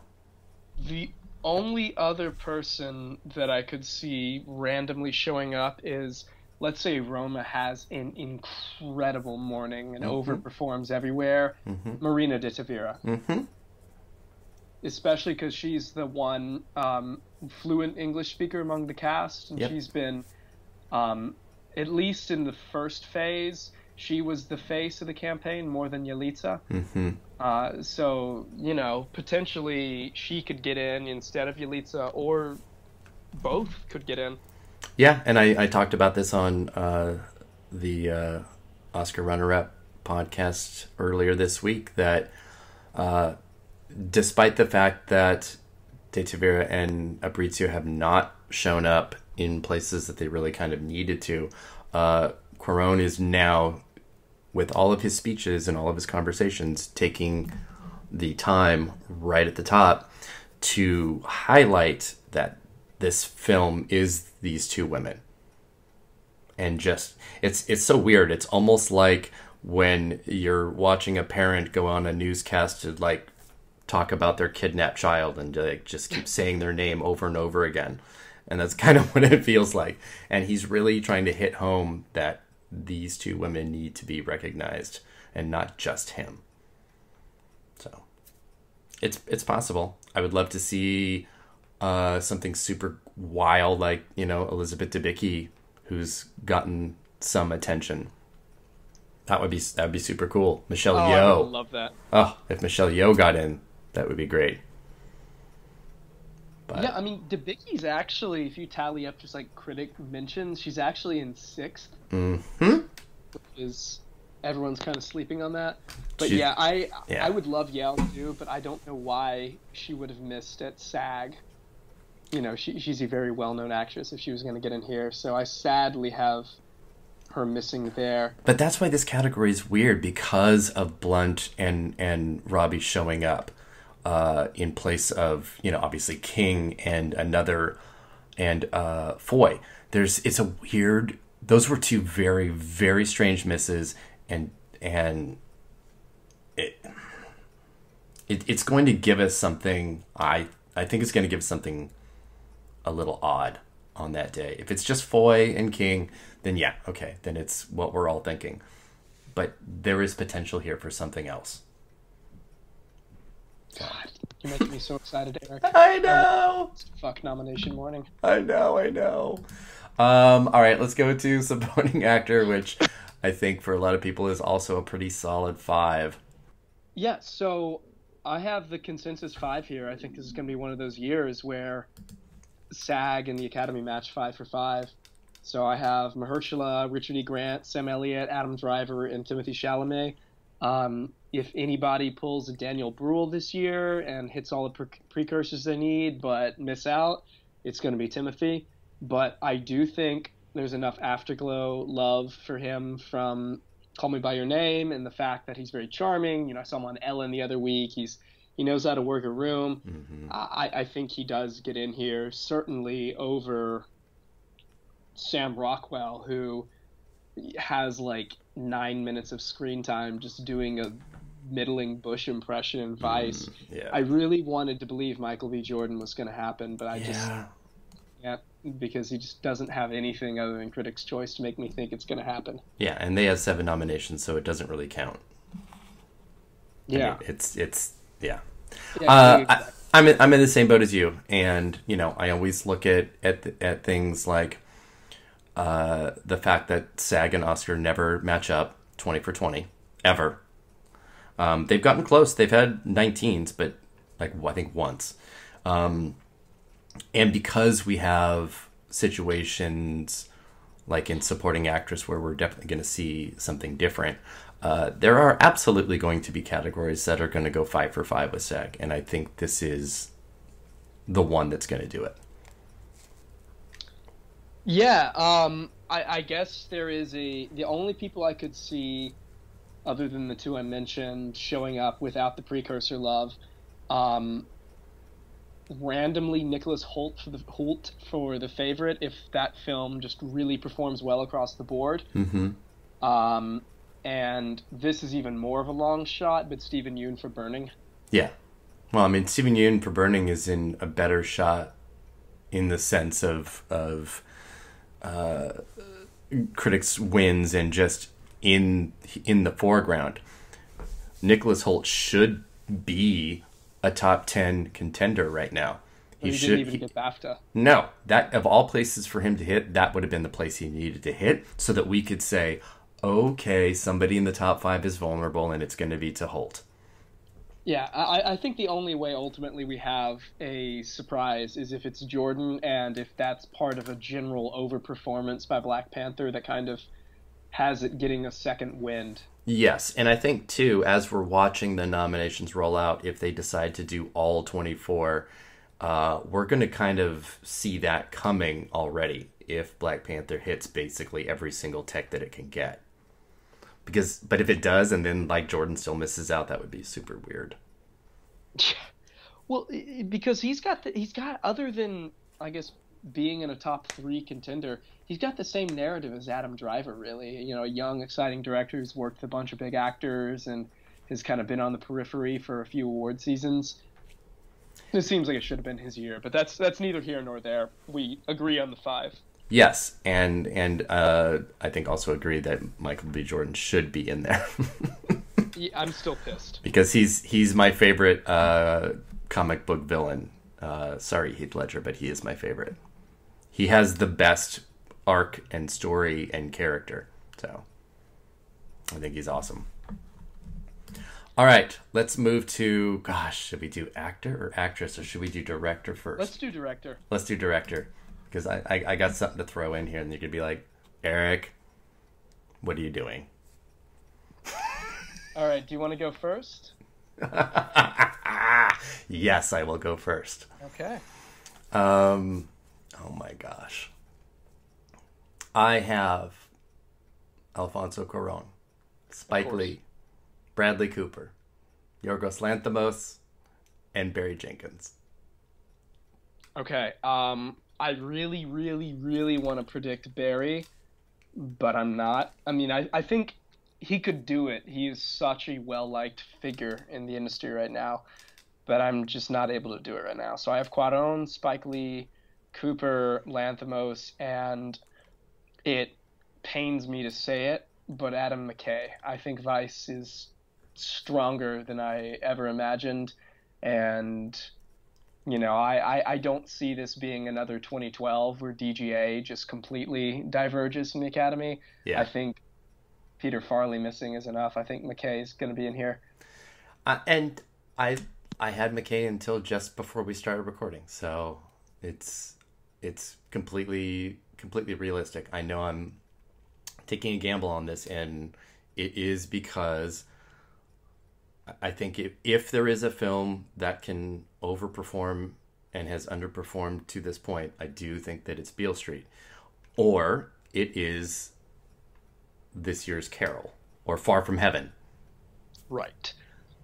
There is one more person that we need to touch on, though. Of course. And that is, of course, Paweł Pawlikowski Yep. for Cold War, who both Scott Feinberg, The Hollywood Reporter, and Chris Tapley at Variety have getting in for one of those wild lone director nominations that we've only had once since the field expanded. Last time was Bennett Miller for Foxcatcher, which still seems like a long shot to me, but certainly less of one after he got double nominations at BAFTA. I get where they're coming from with it, and I have him in 7th. The BAFTA nomination was easy to predict.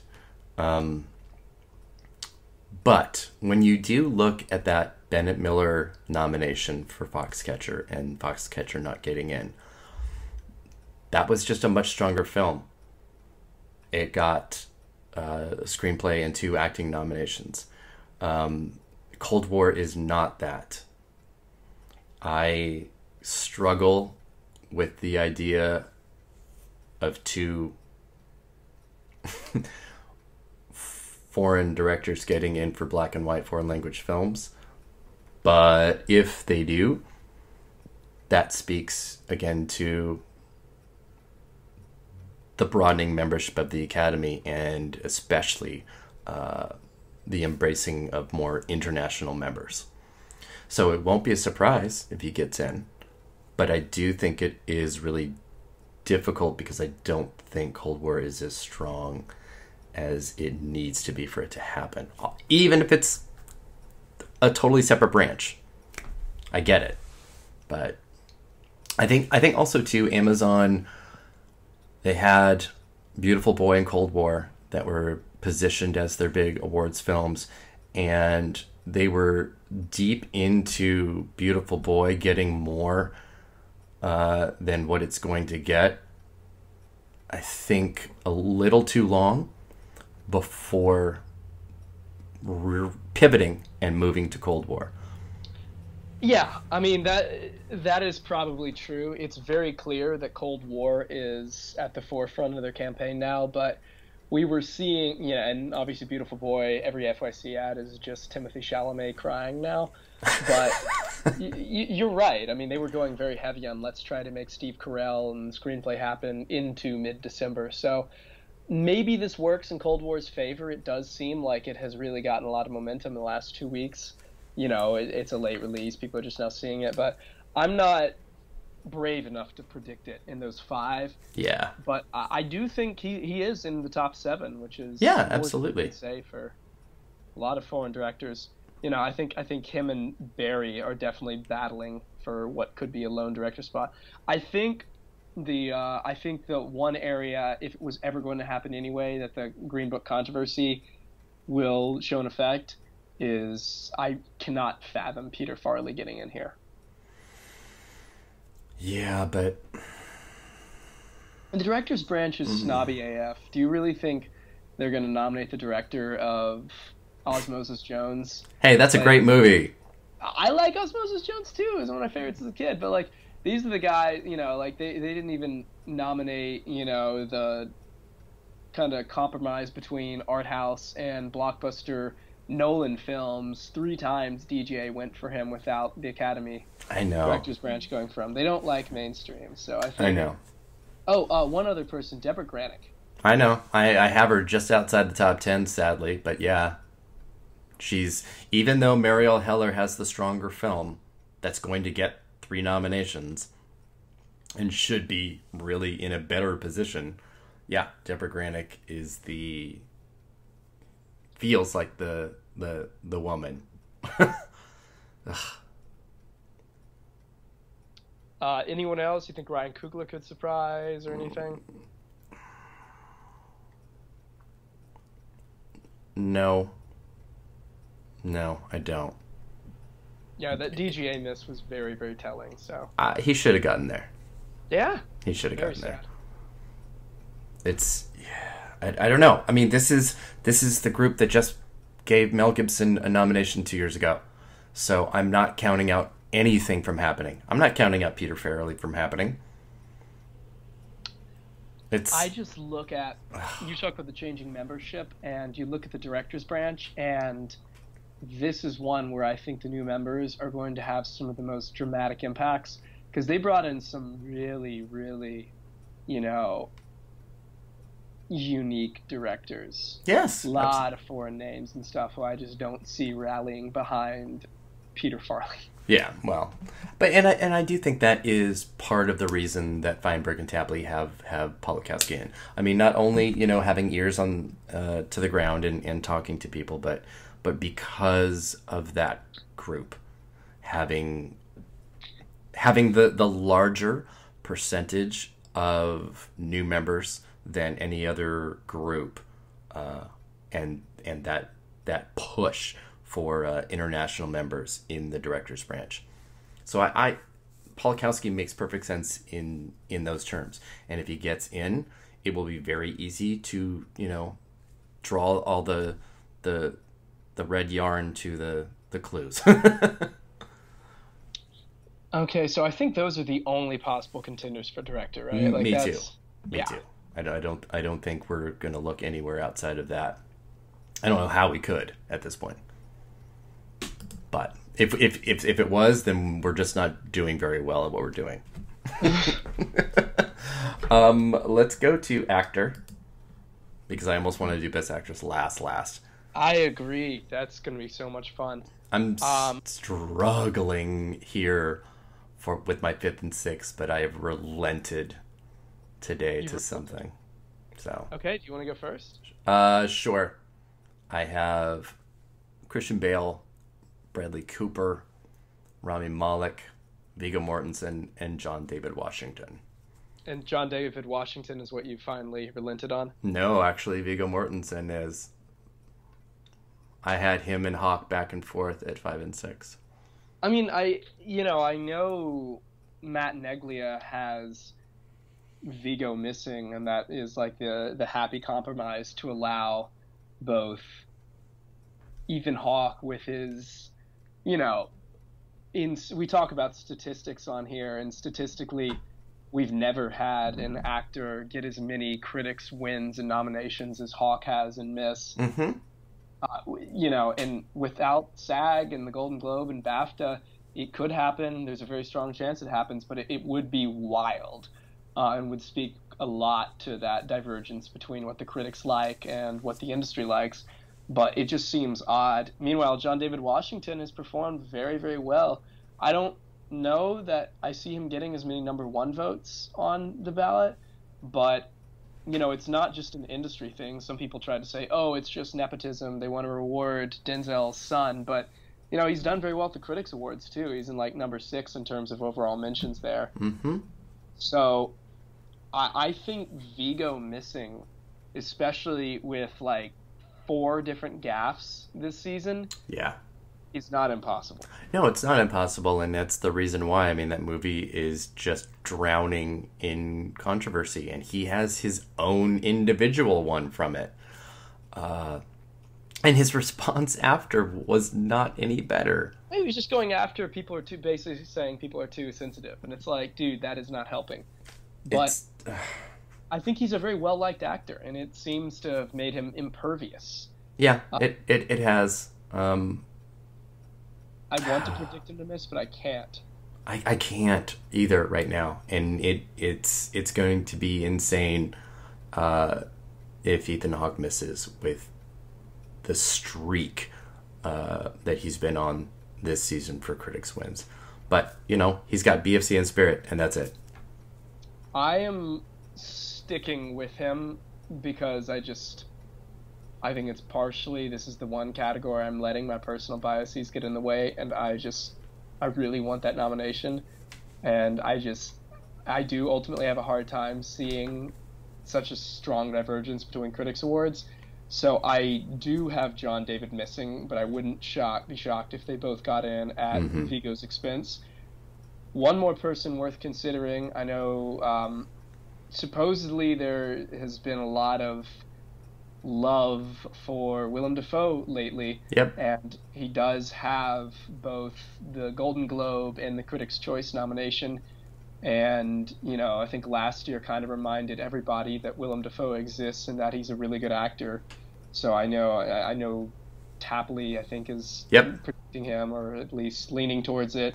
So I would not be shocked by a random Willem Dafoe nomination if Washington and Hawke kind of cancel each other out. No, I totally agree, and I have him at number 7, and I feel almost like his loss last year is going to get him at least some sympathy votes.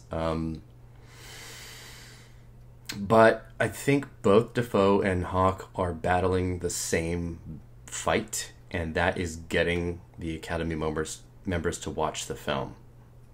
Because I do think that it might be... I think it might be difficult. I think there is difficulty with both of those films. I talked to Kyle Buchanan last weekend, and he's talked to numerous Academy members that haven't watched First Reformed, and either won't or just haven't. So that the ship might just be sailed on Hawke for that. And I think there just might be some kind of feeling with At Eternity's Gate as well. And I know a lot of people that are extremely divisive on that film, regardless of Dafoe. So it's tough. Do you see people putting, we've seen in recent years, getting into the acting categories is all about the passion votes for the most part, as opposed to consensus. That's how you get things like Marion Cotillard for 2 Days and One Night in there, and Google, and mine's blanking for Loving. Oh, Ruth Negga. Ruth Negga, yeah. Do you see John David Washington having that kind of passion? I do. I think he has a lot going for him that are... I think he has a lot of things going for him. And without discounting his performance or him, they all have to be considered. And one of them is purely his legacy. and his father. That's undeniable. It's not the reason. It's a reason. He's in what I feel is a top 3 film. If Adam Driver gets in and John David Washington doesn't, as the star and the story of the film, I think the optics of that are weird and very do the right thing. Like when Danny Aiello only got in. Yeah. So I don't think that's kind of thing is going to happen anymore.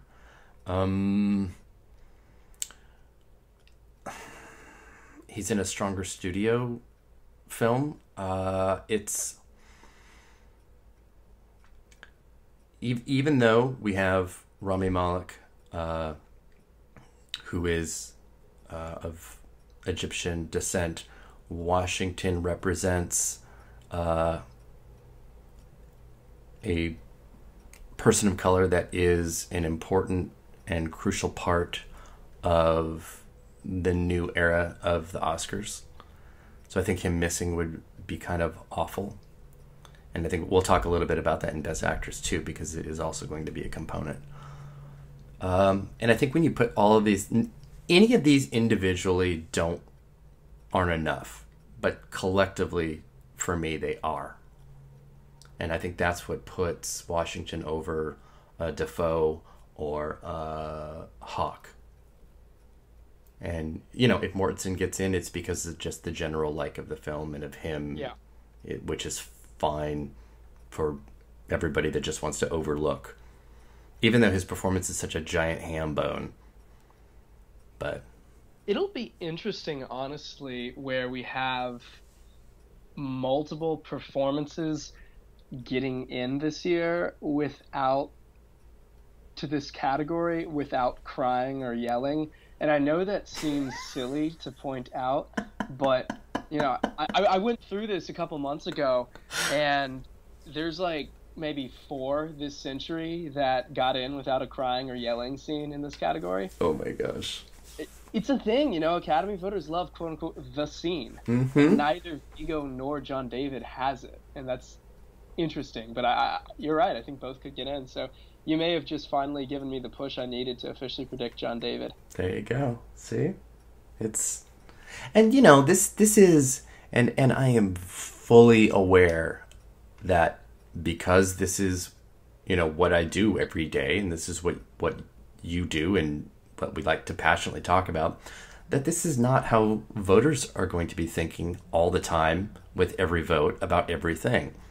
So I know that while I just detailed all of the reasons why John David Washington could and should get in, not every voter that's making their clicks on the online site is thinking that the same way, and I couldn't have that level of hubris to think that they do.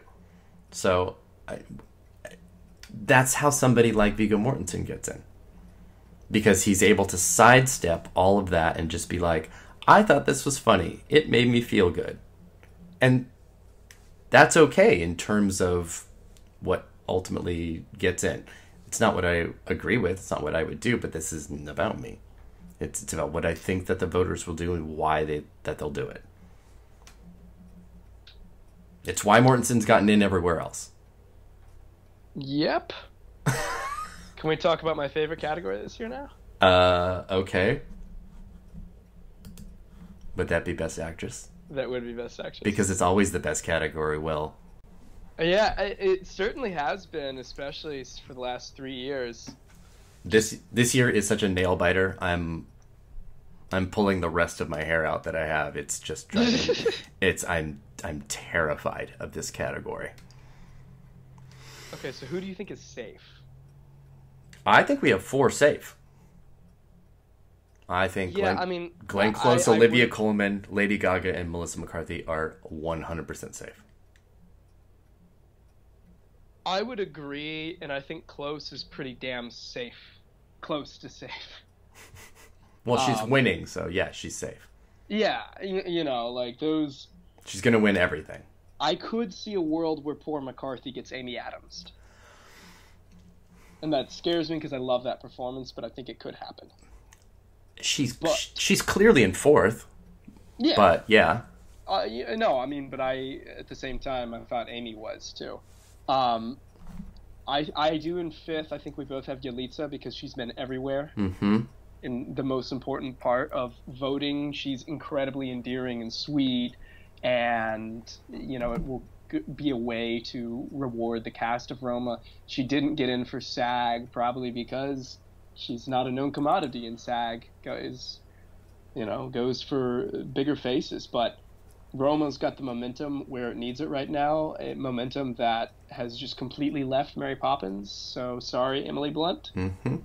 And Tony was never really here. Other than that, I think the Viola Davis Widow's Love was kind of a one-off thing. I don't think there's enough momentum for Cold War to get Joanna Kula again. Mm-mm. So I think, I think you're right. Close, Coleman, Gaga, McCarthy are pretty much safe. And it's that battle between Aparicio and Blunt, and I think Aparicio will come on top because of passion votes. I think so too. To finish with the McCarthy thing, the only thing that gives me pause was her missing the spirit, because she never should have missed that. Yeah, that's a good point. It's a weird miss. And I don't really get it, but it doesn't really matter because she's in fourth place. But yeah, I'm sticking with Aparicio, and like a little bit of what I just mentioned with John David Washington, if Aparicio or Viola Davis do not get in, this category will be without any non-white contenders. And I just don't think that we are in that era anymore. I hope we're not, but it's very difficult to consciously direct where the category goes. Yes. And also, to reiterate what I just said, I'm thinking, this is how I'm thinking, not how voters necessarily will be thinking about it. But it is very difficult for me to understand how Roma has won all of the awards that it's won, and Cuarón the awards that he's won, and that Aparicio has not been a bigger presence, at least with critics wins. It's definitely given me pause, because I don't know how you can not watch the two scenes, the beach scene and the bird scene, and not be all in. It's a strange disconnect that I can't reconcile. I don't know how voters have reconciled that, of not having her in. I think it's voters who are disproportionately English speaking always have a harder time embracing foreign performances, and when they do embrace them, it's usually a known commodity. It is a Isabelle Huppert or a Penelope Cruz or someone like that, and to have a complete unknown is usually difficult to get them nominated. To have a complete unknown who's not speaking English is even harder. So I think we just have to hope the Academy comes back. But I'm not shocked because of those factors working against her that she's missed. Okay. I guess I'm just, I'm trying to look at it from all angles to understand it, but also to obviously factor into why I'm choosing her over Emily Blunt, who has BFCA Golden Globe Did and Netflix SAG. have? They didn't seem like they had her front and center until the end of December either. Like, it seems like the campaign took a bit of a shift to really put her in the spotlight. Not really. I interviewed her in October. Well, they had her out, but not in the same way, where you have entire parties thrown dedicated to her. I think the reason why, and then also with that glorious Hollywood Reporter thing on her, I think the reason why... Ooh, hold on one second. I'm just getting something from the Academy about nominations. True, but they're... All right, they just broke down, and this is going to be dated compared to when this podcast goes up, but they just did break down the grouping of nominations at 5:20 and at 5:30. How bizarre They're doing the majority of them at 5:30, and they're doing supporting actor and supporting actress and film editing. Do something to keep people interested. Yeah, they're doing major ones at 5:20. That's really, really wild. I don't know why they insist on doing them at 5 in the morning. Still. I know, it's really ridiculous. And, they haven't announced any presenters yet, but they didn't announce till the day before last year. So anyway, yes. So I think you're right in that what I think Netflix saw was that Aparicio was not getting the nominations and stuff that she needed. So they shifted to having her everywhere all the time. And yes, in all of these parties and all of these things, to shift focus, because Cuarón was obviously already doing just fine, and getting her the face time that she'll need in front of voters. Okay, well, you've made me feel more secure than ever that she's getting in. So thank you for that. But off my shoulders. Yeah, I do feel good. I'll be saddened. I won't be super shocked if it doesn't happen. But if it doesn't happen and it's Blunt instead of like Colette, which is basically the Ethan Hawke of this category, I don't know what to say about this. Well, I didn't, group. Mary Poppins is an underwritten character, especially in this movie. I would argue she's more supporting in this than she is in A Quiet Place. But sure, I'd be very sad to see Yalitza miss, but I would be happy to see Emily finally get an Oscar nomination for something. Okay. I'm a big fan of her, but yeah, there are worse people that could get it, in my opinion. Oh yeah, that's without a doubt. But I will say, compared to say Best Actor, this is an absolutely fantastic category. It's an embarrassment of riches, yeah. And there's people who never really took off, like Elsie Fisher and Rosamund Pike, who I thought were spectacular this year too. Yes, absolutely. I guess we just need to go to Best Picture now. Mm-hmm. Oh my gosh.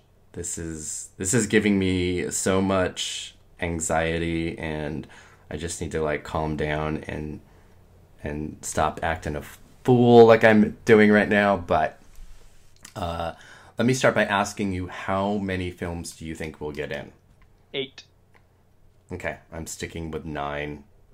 Although okay. It's probably going to be 8. So, obviously our safe ones... We're going to have the same, and my 9th is going to be the one that you don't have. That's after the last 2 hours and 20 minutes, I feel pretty secure in what your 8 are going to be. Roma, A Star is Born, Black Klansman, Green Book, Vice, The Favorite, Black Panther, and Bohemian Rhapsody. If there's 9, then Beale. That is exactly what I have. Let me ask you this. It's almost statistically impossible, but if there's a 10th, what do you think it is? First Man. Yeah, same.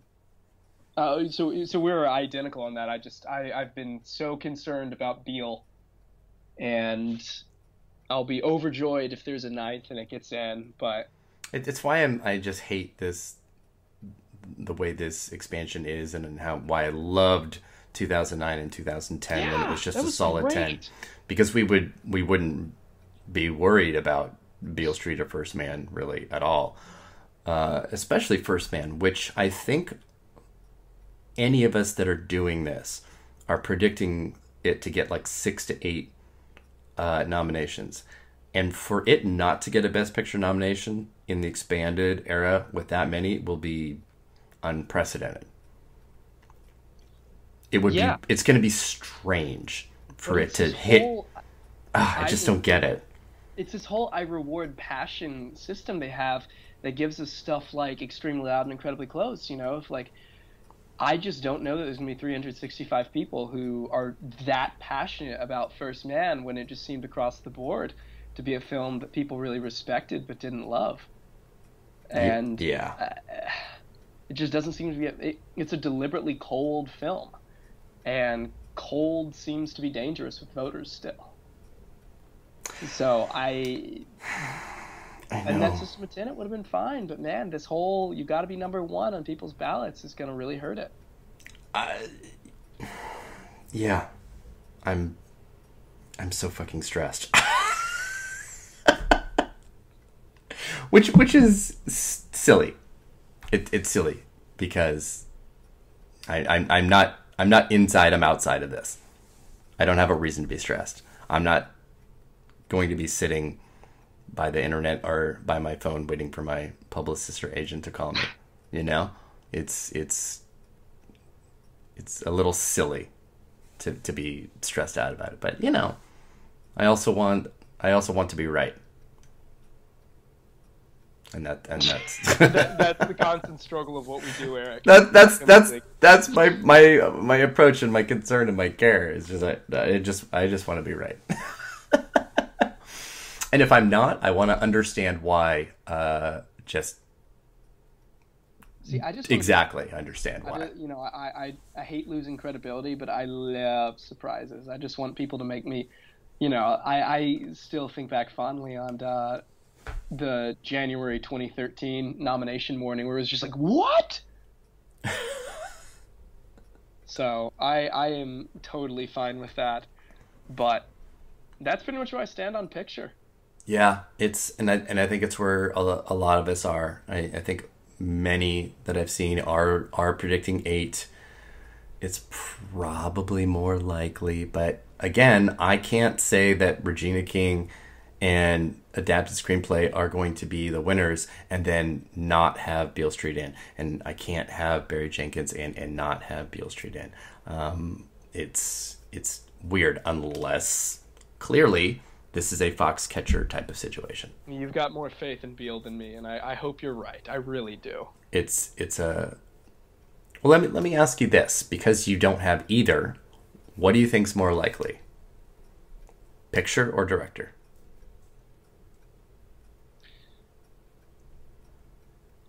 Actually, director. Okay, so you think this could be very much Foxcatcher situation? Yeah. Okay. Yes, because the director's branch is going to gravitate to this incredibly likable, personable figure who's been all over the place and directed the hell out of that movie. I could see it going Foxcatcher. Yeah, I think I would have to agree with that. And really, what I'm just trying to do is get you to add him to your director predictions, but by using your own words against you. But yeah, it makes sense that if it were to happen, this is the film that it would happen with, and this is the person it would happen with. So looking at that list, what is the most vulnerable to you, and is anything vulnerable to something like Crazy Rich Asians getting in with its Golden Globe, PGA, and SAG nominations? I've thought about that, and I've thought about A Quiet Place, but I just don't think they're going to have the number 1 votes. Most vulnerable, I would say, much as I hate to say this, if there's only 7, I think Black Panther misses. Okay. Which would suck. But the momentum has really crashed this weekend, and it would be an indication that there's kind of a reaction against the critics trying to will that into existence. Sure. That genre bias stands strong. I don't think we'll only have 7, but yeah, kills me, but I think it would be that, and the backlash would just be horrible if that happens. It would be, but at the same time, it would bolster, I think, the executives that wanted to do the popular film Oscar this year. Popular film if Black Panther misses. Yeah, it'll be in next year for sure. That category will be locked in because they already said they're not done with it. They're going to revisit it. So I think what they should have done is not say anything and then see how this year played out. But absolutely. But it's like a ticking clock of doom behind us. So let's hope for all our sakes. Aside from the fact that I just really want Black Panther to get in, let's just hope for all of our sakes that this nomination happens so we don't end up with that situation, because that would be, I don't want popular film back. No, and if it gets in, I don't think we would need it, because look at what we would have. We would have Bohemian Rhapsody, we would have Black Panther, we would have A Star Is Born, all over $200 million hits. That's never happened in the modern era, so it would defy the need for that category entirely. And at the very least, 2 of those are pretty locked in. So and everything else is still on a decent trajectory for good box office. Green Book is, Vice is, Black Klansman did very well with its 50 million. The Favorite, once it expands and gets nominations, it will do well. It'll probably be in the 40 million place. First Man, unfortunately, stalled. It's not going anywhere now, obviously. Beale Street is the question mark for me, because its rollout has been pretty slow. Its build has been pretty slow. And, direct comparisons with Moonlight and that expansion haven't been great. So I think there's a lot riding on that film being able to get nominations in order for Annapurna to say, okay, let's do something with this. But Well, we shall see. We shall see. Oh my gosh. I think we're pretty good at the 2.5 hours that we're at, which is I agree. It's about the runtime for these final prediction podcasts. Will, thank you so much for joining me. This has been a great conversation, and I think we have both hopefully expanded our own ideas of what will happen and can happen. Where can people find you on the internet? You can find me on Twitter at Mavericks Movies, and on the Next Best Picture podcast, and my articles in nextbestpicture.com. Awesome. And you can always find me on Twitter at awards_watch, and awardswatch on Facebook and Instagram, and awardswatch.com. So we are just days away from those nominations, and we do know now the breakdown of how that announcement will go. So until then, thank you everybody for listening, and thank you again, Will, for joining me. All right. Thanks so much, Eric. All right, everyone. Bye-bye.